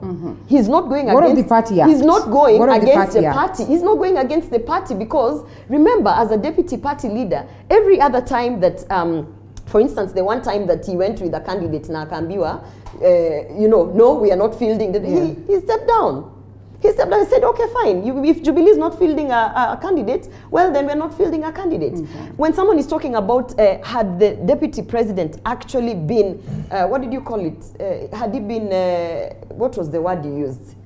That if he did not betray or go against the president, that he would be sure that he would get, that he is, he's going to be the next president. First of all, that statement in itself is a fallacy, because he would be sure how without selling your agenda. At the end of the day, the power belongs to the people. But we also acknowledge, Gloria, that these two individuals, nobody should sit. Let me tell you something. Not Gideon Moi, not Uhuru Kenyatta, not Raila Odinga, Musalia Mudavadi, anybody should not sit somewhere knowing I'm sure I'm going to be president because I have the system. No.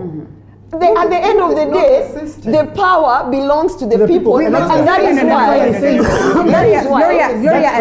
Allow me to finish. Allow Ben to finish. That is why. No, let me finish. Yes, let me finish. That's why you say never be too sure. That's why it belongs to the people. The endorsement of the incumbent is crucial in most. Linda, no, let me finish. That's why people go out to sell their manifesto, not to Uhuru Kenyatta, not to Musalia Mudavadi is not campaigning to Raila. Raila is not campaigning to Kalonzo. They are campaigning to the people. But we all understand the importance of the endorsement of the incumbent. The endorsement of Uhuru Kenyatta, as we have seen, 4 or 5 weeks ago, Musalia Mudavadi completely backed out and said, that is not an endorsement. It's actually more damaging than it is to be endorsed by Uhuru Kenyatta than it is to you understand? Out there. So why? And that is the reason why William Ruto stood and said, hakuna mtu ako na deni yangu.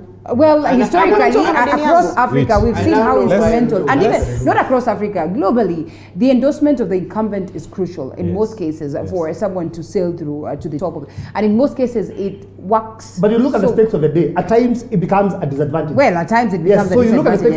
Why did Musalia Mudavadi actually? Do you suppose the DP, if he were to get the endorsement of the president today, you think he would say no? Alela, no.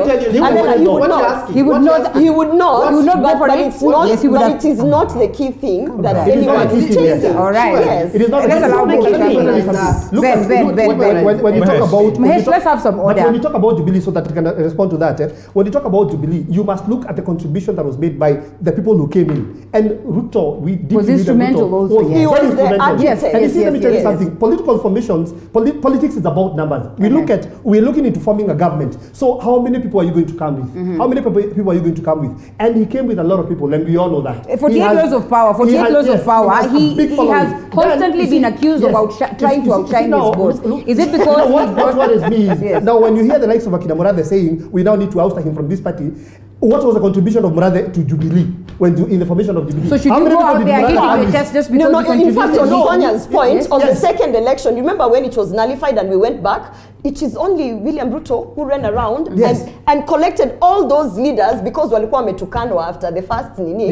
Na akawambia kaeni chini, we are going again back to the president. Where was Murathe? Where was Murathe there?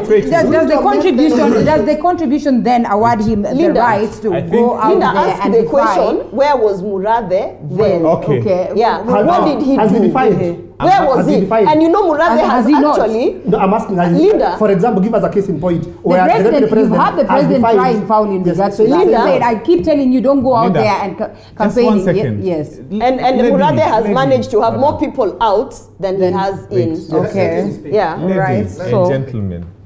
Pole pole, hiki tu unapumua, tunaweka kwa lungs. We are passionate. Bado tunapumua. We are passionate. Kunywa maji wewe. Let's go this way. The first thing, there's something he mentioned that got me smiling about Abanas Modama and about UDA getting 19,000 votes. Abanas Gegele. And it's true, they got 19,000 votes. Yes. But please, go to 2017 and look at how many votes Abanas Modama got in his Mwala constituency when he vied. Actually, he has gotten less under the UDA banner. What that tells you is that there was a candidate who was more popular on his own. But the stakes are different now. Listen. Si mimi nimekusikiza ukipiga kelele huku kwote. There was a candidate who was so popular who managed to gather a lot more votes, and it's there, than he could get now with the UDA. So Abanas Modama has actually lost popularity in his own home, and it's going to affect his future candidature by associating with a party that was little known and that was going to it has actually done more harm to him than good. Would it not be too radical? Ben, we observed the elections in Machakos. Hold it before I finish here.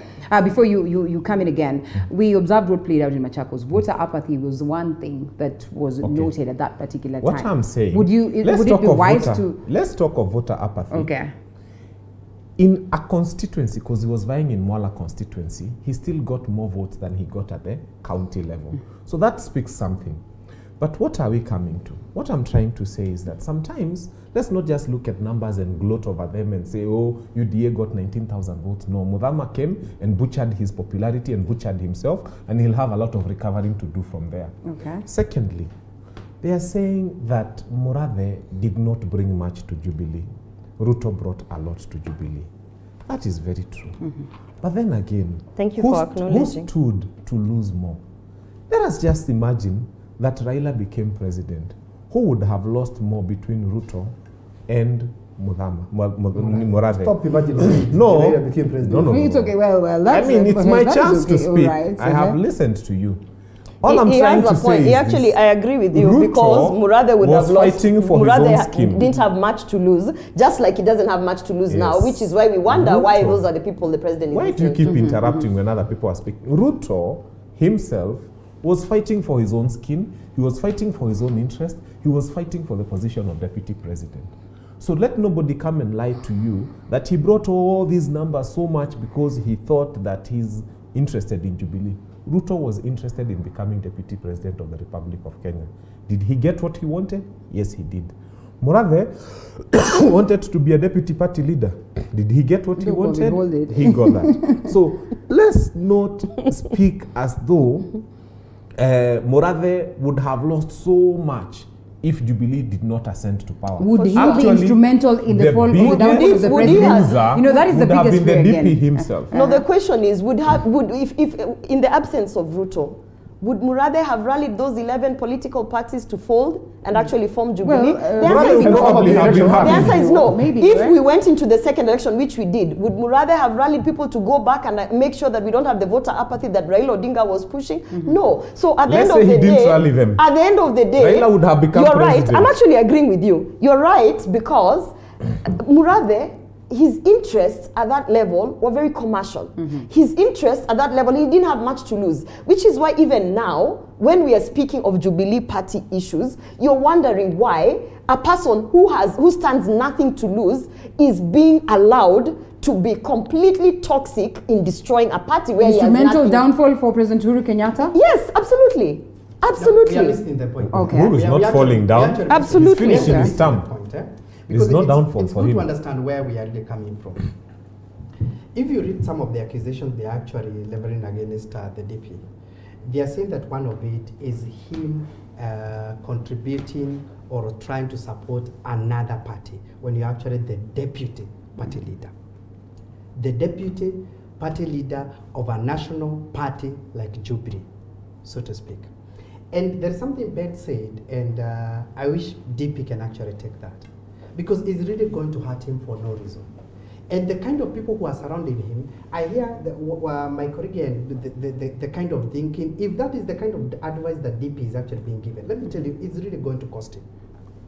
The utterances of Murathe, the advices of Murathe, do you suppose then won't cost President Uhuru Kenyatta? Look at it here, leader. Look at it here. Answer that one. President Uhuru Kenyatta is actually knowledge of vine. He's not. He's got nothing to lose. You think so? No, not exactly that he has nothing to lose, so to speak. But you, as the candidate, and you know that very well that you are the one who have the chance now to inherit this party and to use it for future. Then you realize that you have more to guard than even the guy who is outgoing and seeking to attain a legacy that the people will remember him for.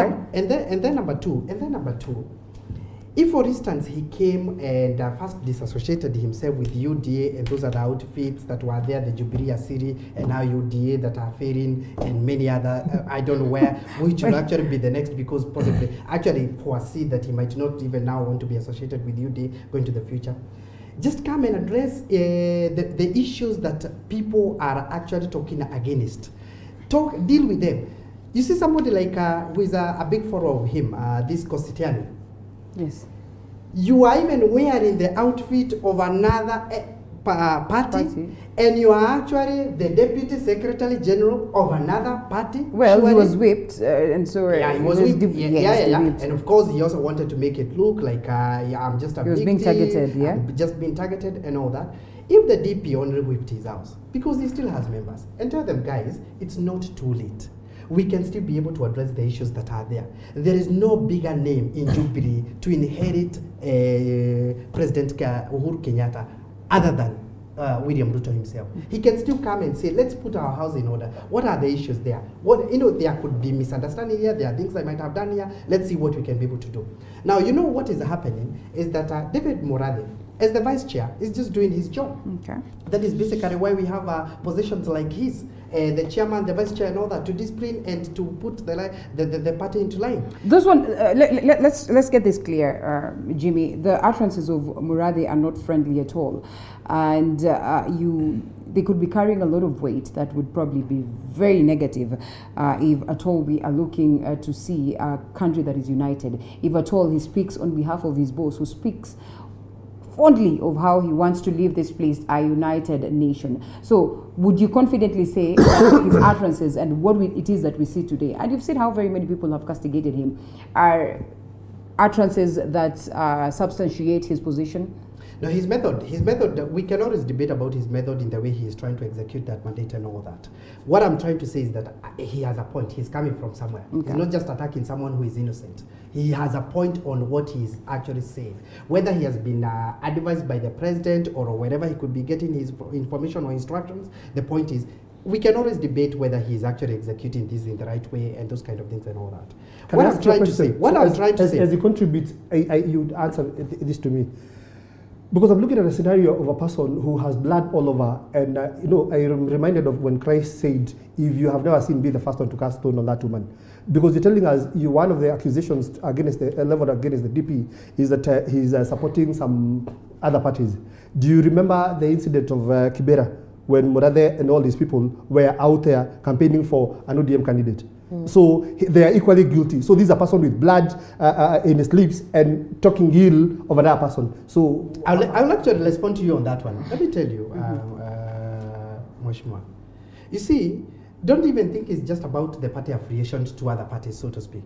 We are also talking of when the party has a position like on a national conversation like BBI. Even corruption. Yes, and you actually come to say the opposite of what the party is actually saying, and you are the deputy party leader. This is someone who has actually engineered and supported meetings of anti-BBI, which is actually where? Where? No. Let's make it clear. Let's not allow that. Let's be factual. And let's talk about the deputy president. Let's take a short break and then we come back. Hold it right there. We're coming back with that. Jimmy, we are coming back. As we go to the break, can I hear these two say, are you telling Kenyans that the Deputy President of Kenya, William Ruto, is supporting the First of all, we can't I am looking at this camera and I'm telling Kenyans. He said he decided to stay. I am looking at this camera and I'm telling you the DP has pronounced himself, including before the president, in a big podium and said, my contribution is this. I would wish we do 1, 2, 3, 4 things. If not so, and then thereafter, and correct but him he has also. never gone anywhere and said he is again. He has said correct him also. The thing that I want to correct him. It's good to be honest. Let me call it. Yeah, it's good to be honest. You be honest. Where has the deputy president? He said that the DP has funded and gathered meetings against BBI. Yes. Where? Can you substantiate that? There was a meeting in Karen of 136 MPs. Yes. The meeting in Karen. That was to go against the BBI. There was a meeting in Karen. That was to go against the BBI. No. What was the There was a outcome? meeting in Karen and What not was it any about? other. Duare Was he himself. there? Was he there? Duare himself. You are not there. I was there. Let me tell you. I'm talking about one of the I was MPs. there. All right, hold it right there. We come to get the facts. Let's get the facts after There was this. a meeting leader in Karen. It's good to be honest. Yes, it's good to be he's honest. speaking of an event where he was. Let's get a break. Let's get a break. Jimmy, we can't allow him. hold your thoughts. We cannot allow him. Let's take a short break and then we come back. But I need to get that. We just need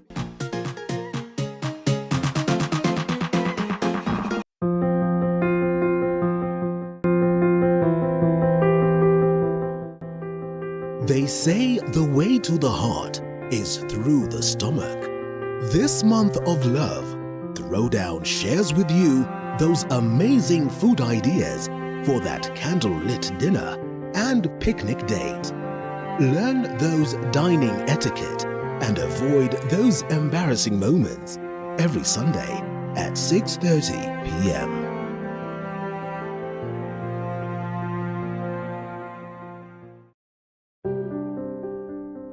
What's the perfect way to kickstart your day in the morning? Well, apart from having a healthy breakfast, the Morning Cafe is all you need. We will inform you on what's happening on the roads, dive deeper into the newspapers, alongside heated political debates. What do you have to fight the two? Order. Yes. Order. Did you know that your greatest wealth is health? System. Then we start eating right, and that's what I do in my clinic. With some good Friday vibes.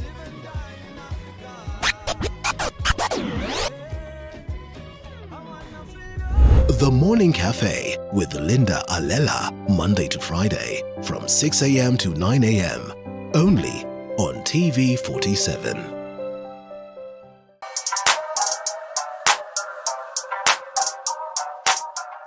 On the grind, we bring you different entrepreneurs who give the story of their businesses with love and passion. I'm a musician forever. This is something that is inborn. It excites me each day. It's a field that has always excited me. Because when you show love to your business, it will show love to you. The most rewarding bit of being a photographer is seeing a bride able to see her images of her wedding and evoke emotion in her and just relive the moment once again. Get to hear these stories and so much more every Monday at 7:30 p.m. on Coffee with Movie. We bring you great testimonies from amazing personalities. So wa kwanza alikaa ndani ilikuwa intense cause alikuwa yalikuwa atafuta place atawaka akifanya thesis zake. Stories that will inspire and encourage you. Hiyo kitu ilisha waswa ni clap. Sheila told us this is what we've been looking for. And some that will even make you laugh out loud. Chapa kahawa ya kutuliza temperature kabla hiyo story. Na wewe kuleta mandazi bro. Mbona ingeandikwa coffee and mandazi ni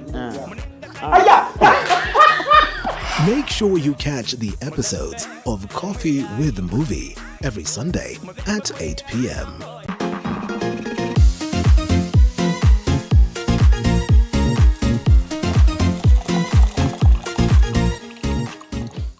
Welcome back. Still with us, Gloria Waruoba. We have Jimmy Kagoni. We have Honorable Member of Member of County Assembly of Kiambu Township, that is Anthony Konyar, and lawyer Ben Kinuthia, as we expound some more on this. So, Gloria, you want to counter what it is? Not really counter, but just to register fact. No. I want to clarify. You never finished. Kindly. I want to clarify. No, we had you. No, we had you. You know when Gloria said that she would be coming in fast, you decided to keep silent. So I don't know why it is. One point, then it better be 30 seconds. Yes. Consistency. We were talking about why we feel that the actions that have been leveled against You and DP Ruto, the actions that have been leveled against DP Ruto, that somehow they have some ground. And I wanted to give the third one. We have talked about the BBI. We have talked about his loyalty to the party and to the party leader and being affiliated with other parties and other outfit. And we have spoken about the early campaigns and early campaigns and some of the positions he has actually taken against things that were actually said by the party, so to speak. And over and beyond that, and this is my issue with the DP, and I wish you, and by the way, we were even saying something. I listened to Duare very well, speaking on behalf of 136 members of parliament who had gathered at Karen, who said things against the BBI, and this is the start about the BBI. And then you expect such a leader, literally. Now, beyond there, what did they do? They actually, in his presence, the members of parliament who are there say that they are now reducing the amount they contribute to the party from this much to this much in his presence. He did not stand Linda, even to. Your point has been taken. He did not even stand to correct that or even to counter that in his presence. Linda, the point has been taken. He has brought all this to himself. No, you know, he's talked about he had Duale speaking on behalf of members of parliament. Did he say he had Duale speaking and holding brief for William Ruto? No. Yeah? But in William Ruto's house. I will have my time. Then he has said that he had Duale speak and saying that they will reduce their contribution to the party. Was that against BBI? No. So, you know, when he sits here and he says, William Ruto, first of all, opposes BBI and that he sponsors events. When he says events, he's referencing that particular meeting in Karen, which he has also declared. You know, he's speaking as third party, as rumors. He was not in Karen. You know, last time when we sat here and we had, I think it was him, I can't remember who was in Sagana. I kept quiet. I was not in Sagana. Right. I cannot speak on rumors. I'm trying to tell him I was in Karen. That meeting was not about talking against BBI. What was it about? In fact, we contributed. We contributed to that initiative because it is after that meeting and we aired our views and we talked about we need the judiciary to be independent. We need the police force to remain a service. We need this and this. All the issues that were raised were actually used. But all this was not incorporated. Gloria, let me tell you, they were incorporated. Yes, but not in totality. On the issue of IEBC, not in totality. When we said that we don't want the commissioners to be picked by the political parties. When we said that it was not going to be an independent IEBC when the political parties are fronting members to be commissioners, they dropped it. It sounded as though, Gloria, it sounded as though these were irreducible minimums. And so if they were not considered in totality, would it then be unfair for him to say that, well, because of that, you decided not to? They were not considered in totality. But can you really say that that meeting was to dispel and say that we don't support BBI? No. We actually went there to add value to that initiative. And at the end of the day, day, Was it part of the as I will protest? still ask him, because he is still heckling, I will No, ask him, was it part show of- me a place, was it- stop heckling, was show it me a part of- place yeah. where William Jimmy, Ruto, let's allow her to finish, Yeah, yes. show me a place where William Ruto has come anywhere, in any forum, and said, I oppose the Building Bridges initiative. Like I've said so many times, he is the biggest winner. Because he is going to get into office, he's Whichever going to way have an it goes. expanded executive. Yes. Yeah. If he loses, he becomes the official member of And why is opposition. The 650 members of parliament that we are trying to be pushed down our throats, he has influence to give his political whatevers on nominations. He is the biggest winner of BBI. So everything that he said, first of all, is not factual, and we need to stop. That's why we stopped him, because he was spreading lies. Including his We need to stop lieutenant, him. including All right. his lieutenant who actually Linda, voted wait, no. wait. Let's have Ben come. Yeah. Linda, I am sitting on a panel with an elected member of county assembly who supports the DP William Ruto and who in Kiambu voted no against the BBI, convincing us that him and his boss support BBI. Some of the things that people do sometimes don't make sense. Let me speak. Let me speak about. myself. You will. You Yes. will, for sure you Right. will. I have been very disciplined. Reward me for being disciplined. You have Now, really tried. I saw in You didn't know what to Nakuru say. people who actually have confessed are supporters of the DP are the ones who voted against BBI. Right. Actually, in every ward, even in Nyeri, this famous MCA who voted against BBI almost alone was also again a DP supporter.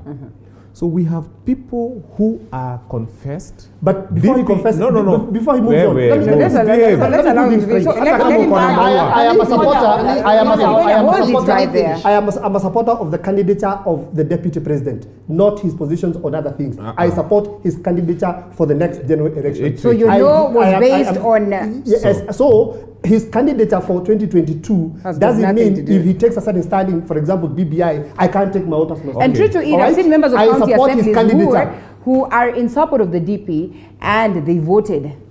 No. Yes. This is Myself, where we are Linda, going. I'm here shouting all the good things about William Ruto, but I don't support the Building Bridges initiative. Okay. Wait So a I mean, second. these are Wait a just. second. And I've got my colleagues who confess to me that we are big supporters of the deputy president. But on this, but on Let's BBI, allow Ben we finish take a his different point. stance. Let's allow Ben finish his point. This is Yes. where he's contradicting me. Yes. He's saying that they are big supporters of William. In fact, I'm picking the last statement he has said. Yes. They're big supporters of William Ruto, but on BBI, which tells you That he it supports. means that Ruto is not even supporting BBI. No, Listen to yourself. Listen to your Can you listen to yourself? You have said, let me repeat that. I Okay. said, I have got colleagues at that assembly Yes. who are big supporters of the deputy president. Yes. Yes. All right? And hosted they them say here. it, and we all sat down and said, your position on BBI and Should your be position personal. should be personal, and it has got nothing to do with the candidature of William Samoei Ruto. Actually, after I said no and they said yes, we came out and said, but we still support our man for his presidential bid.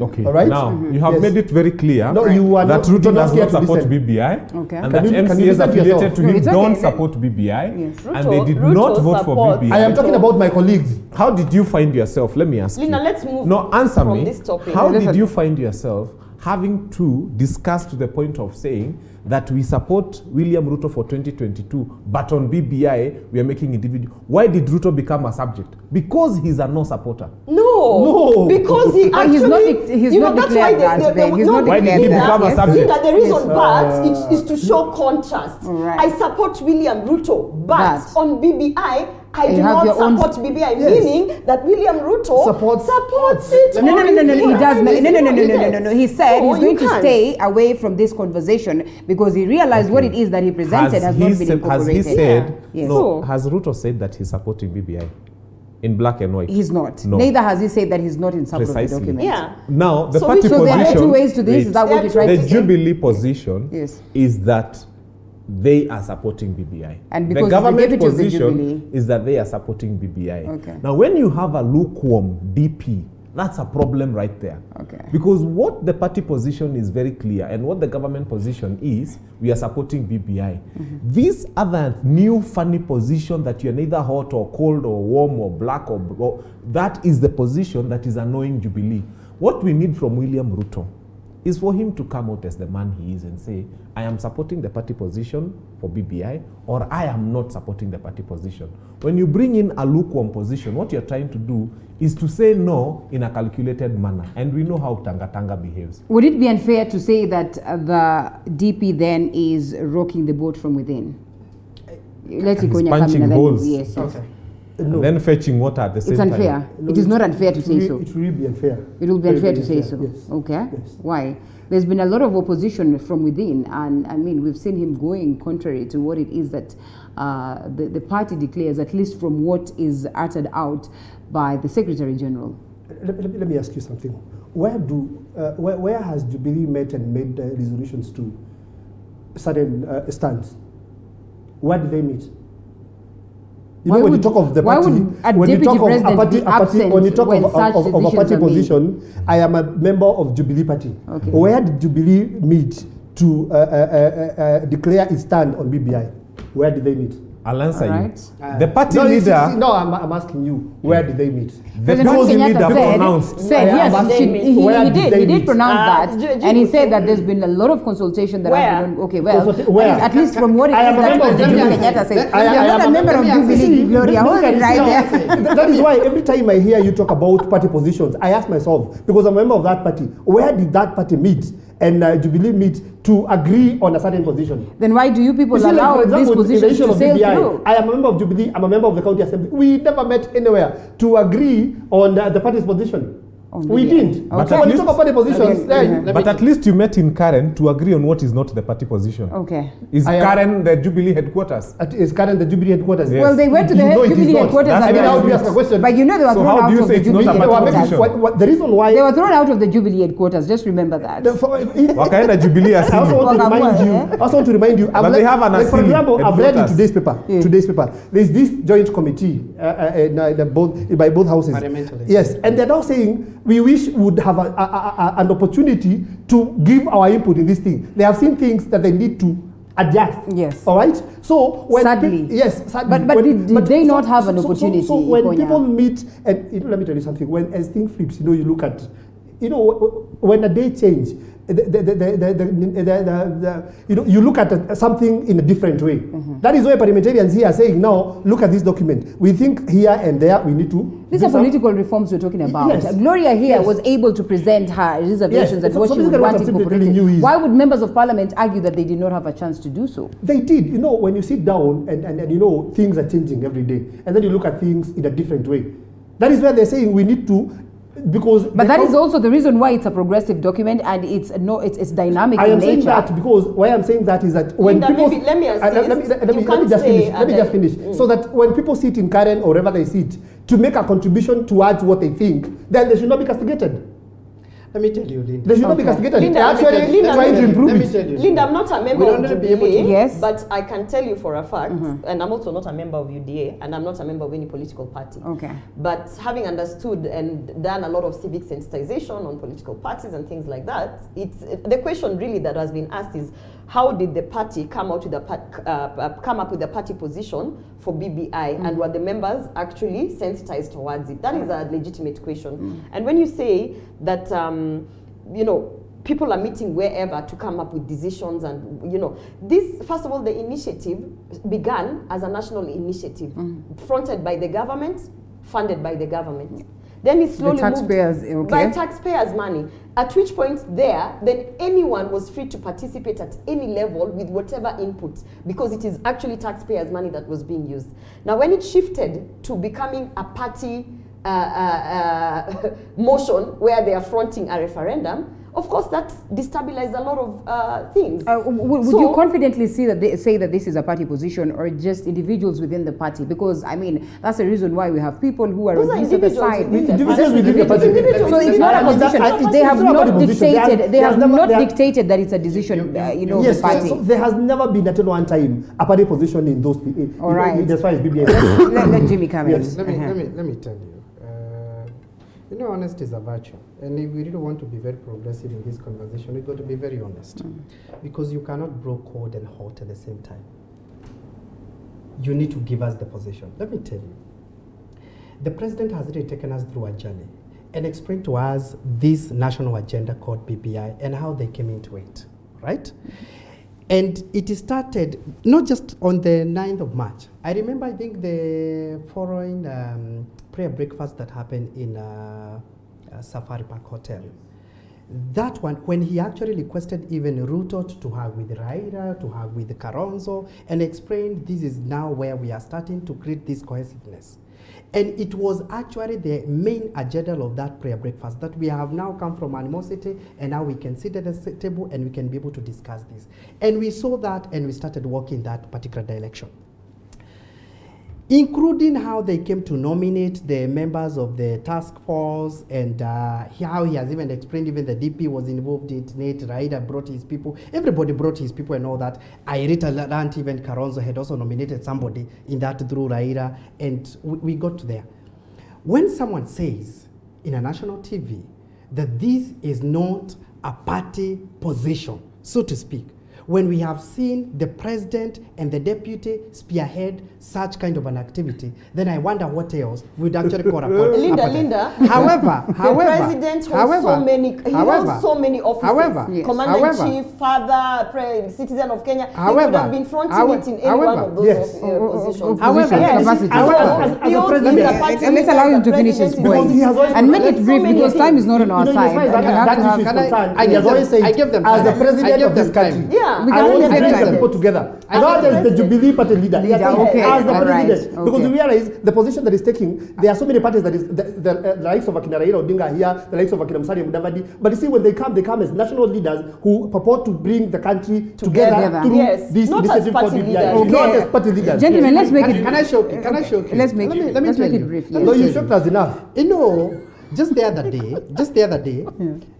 day, we saw the party leaders themselves go to State House to agree on the way forward about the BBI. The party leaders. The party leaders. And I want to educate my friend here, Mheshimiwa, because maybe he could also be losing out on some of these opportunities because he's not able to catch up with the information as he falls. Okay. Those were party leaders. Those were not anything else. They went on their capacity as party leaders. Not as national. That is a separate affair. We are not as national leaders. Party leader And the agenda, and the agenda they gave out, and the agenda, if you don't give me some peace, I speak. And the agenda there was purely about the roadmap to the BBI and how we can be able to get into this in a more non-contested kind of activity, so to speak. That's why we did not see any. If it was just about national leaders, the other figures would have actually come on board, so to speak. What I'm trying to say, Lynn. Let me educate you further. There's no time, remember.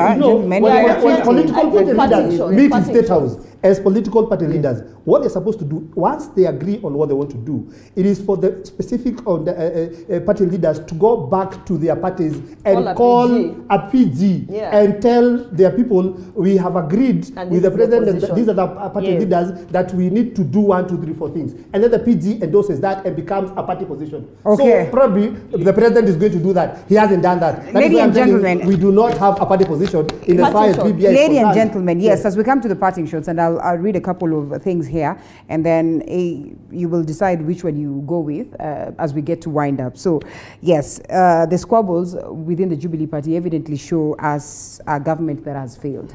Why would you want to trust these individuals that make the Jubilee Party, in whichever outfit they will come with, that they would probably make things better, that is come 2022, if they are to get into power? I mean, the impeachment process of the president, the process of removing the deputy president from office on the ground of physical or mental incapacity to perform the functions of the office, or an impeachment on the ground of gross violation of the provision of this constitution or any other law, where there are serious reasons to believe that the deputy president has committed a crime under national or international law, or gross misconduct. The provisions of Article 144 and 145 relating to the removal of the president shall equally apply, with the necessary modifications to the removal of the deputy president.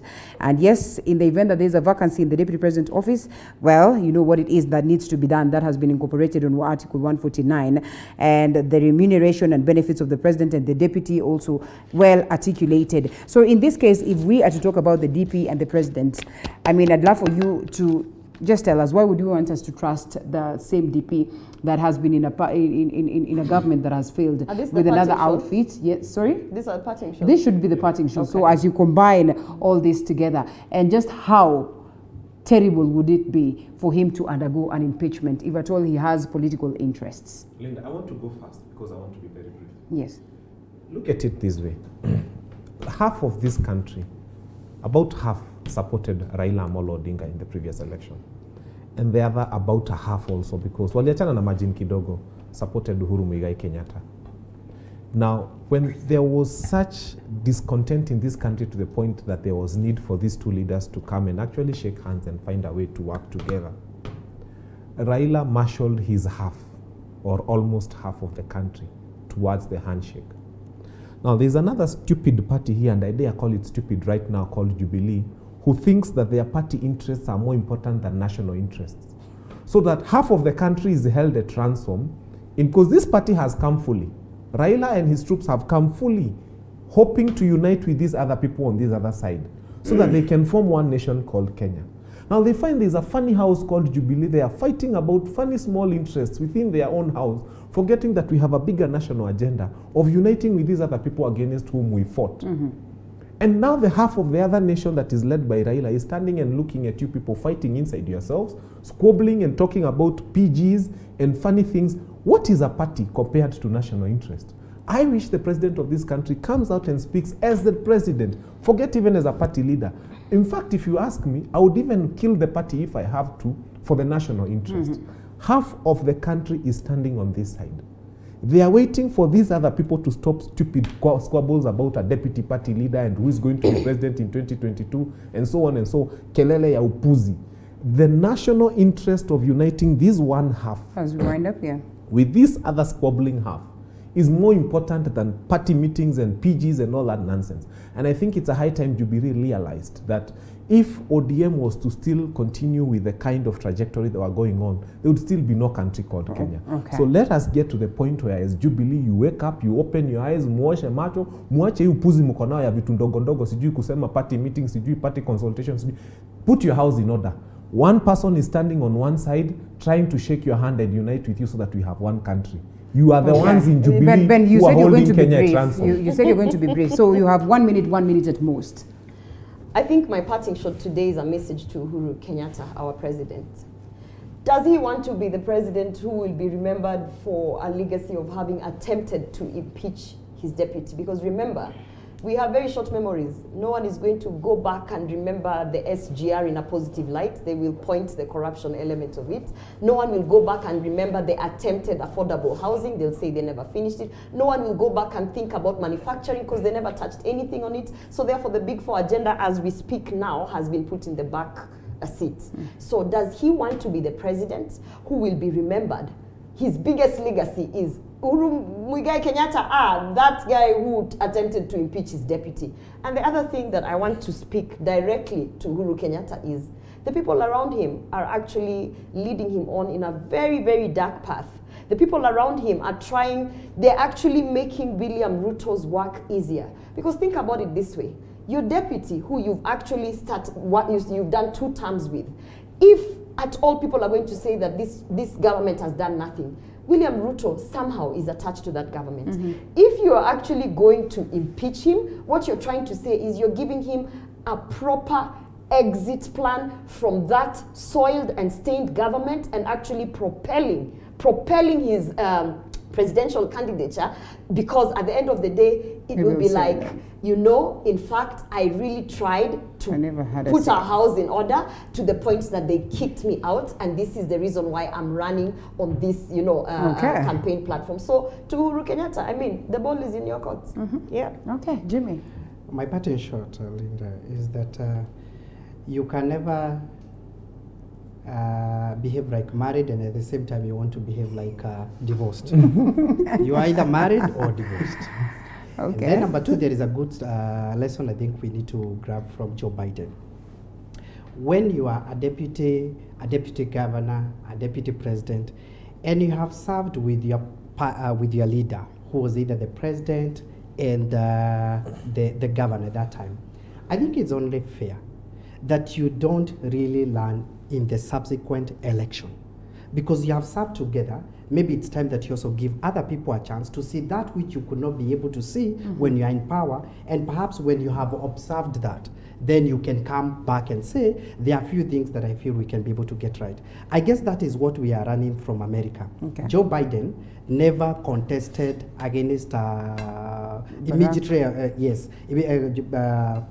Trump. By then, he had to wait, stayed out for one term, and then he came back and presented his manifesto and said, guys, this is what we were able to do with Barack Obama. I still feel like I have some energy. We can be able to continue. Maybe for healthy cooperation going into the future. Yeah. Both the deputy governors and the deputy president, maybe that would be a better way, where we have somebody like William Ruto saying, let me give this space around 2027, then I can come back. I'll have watched and seen.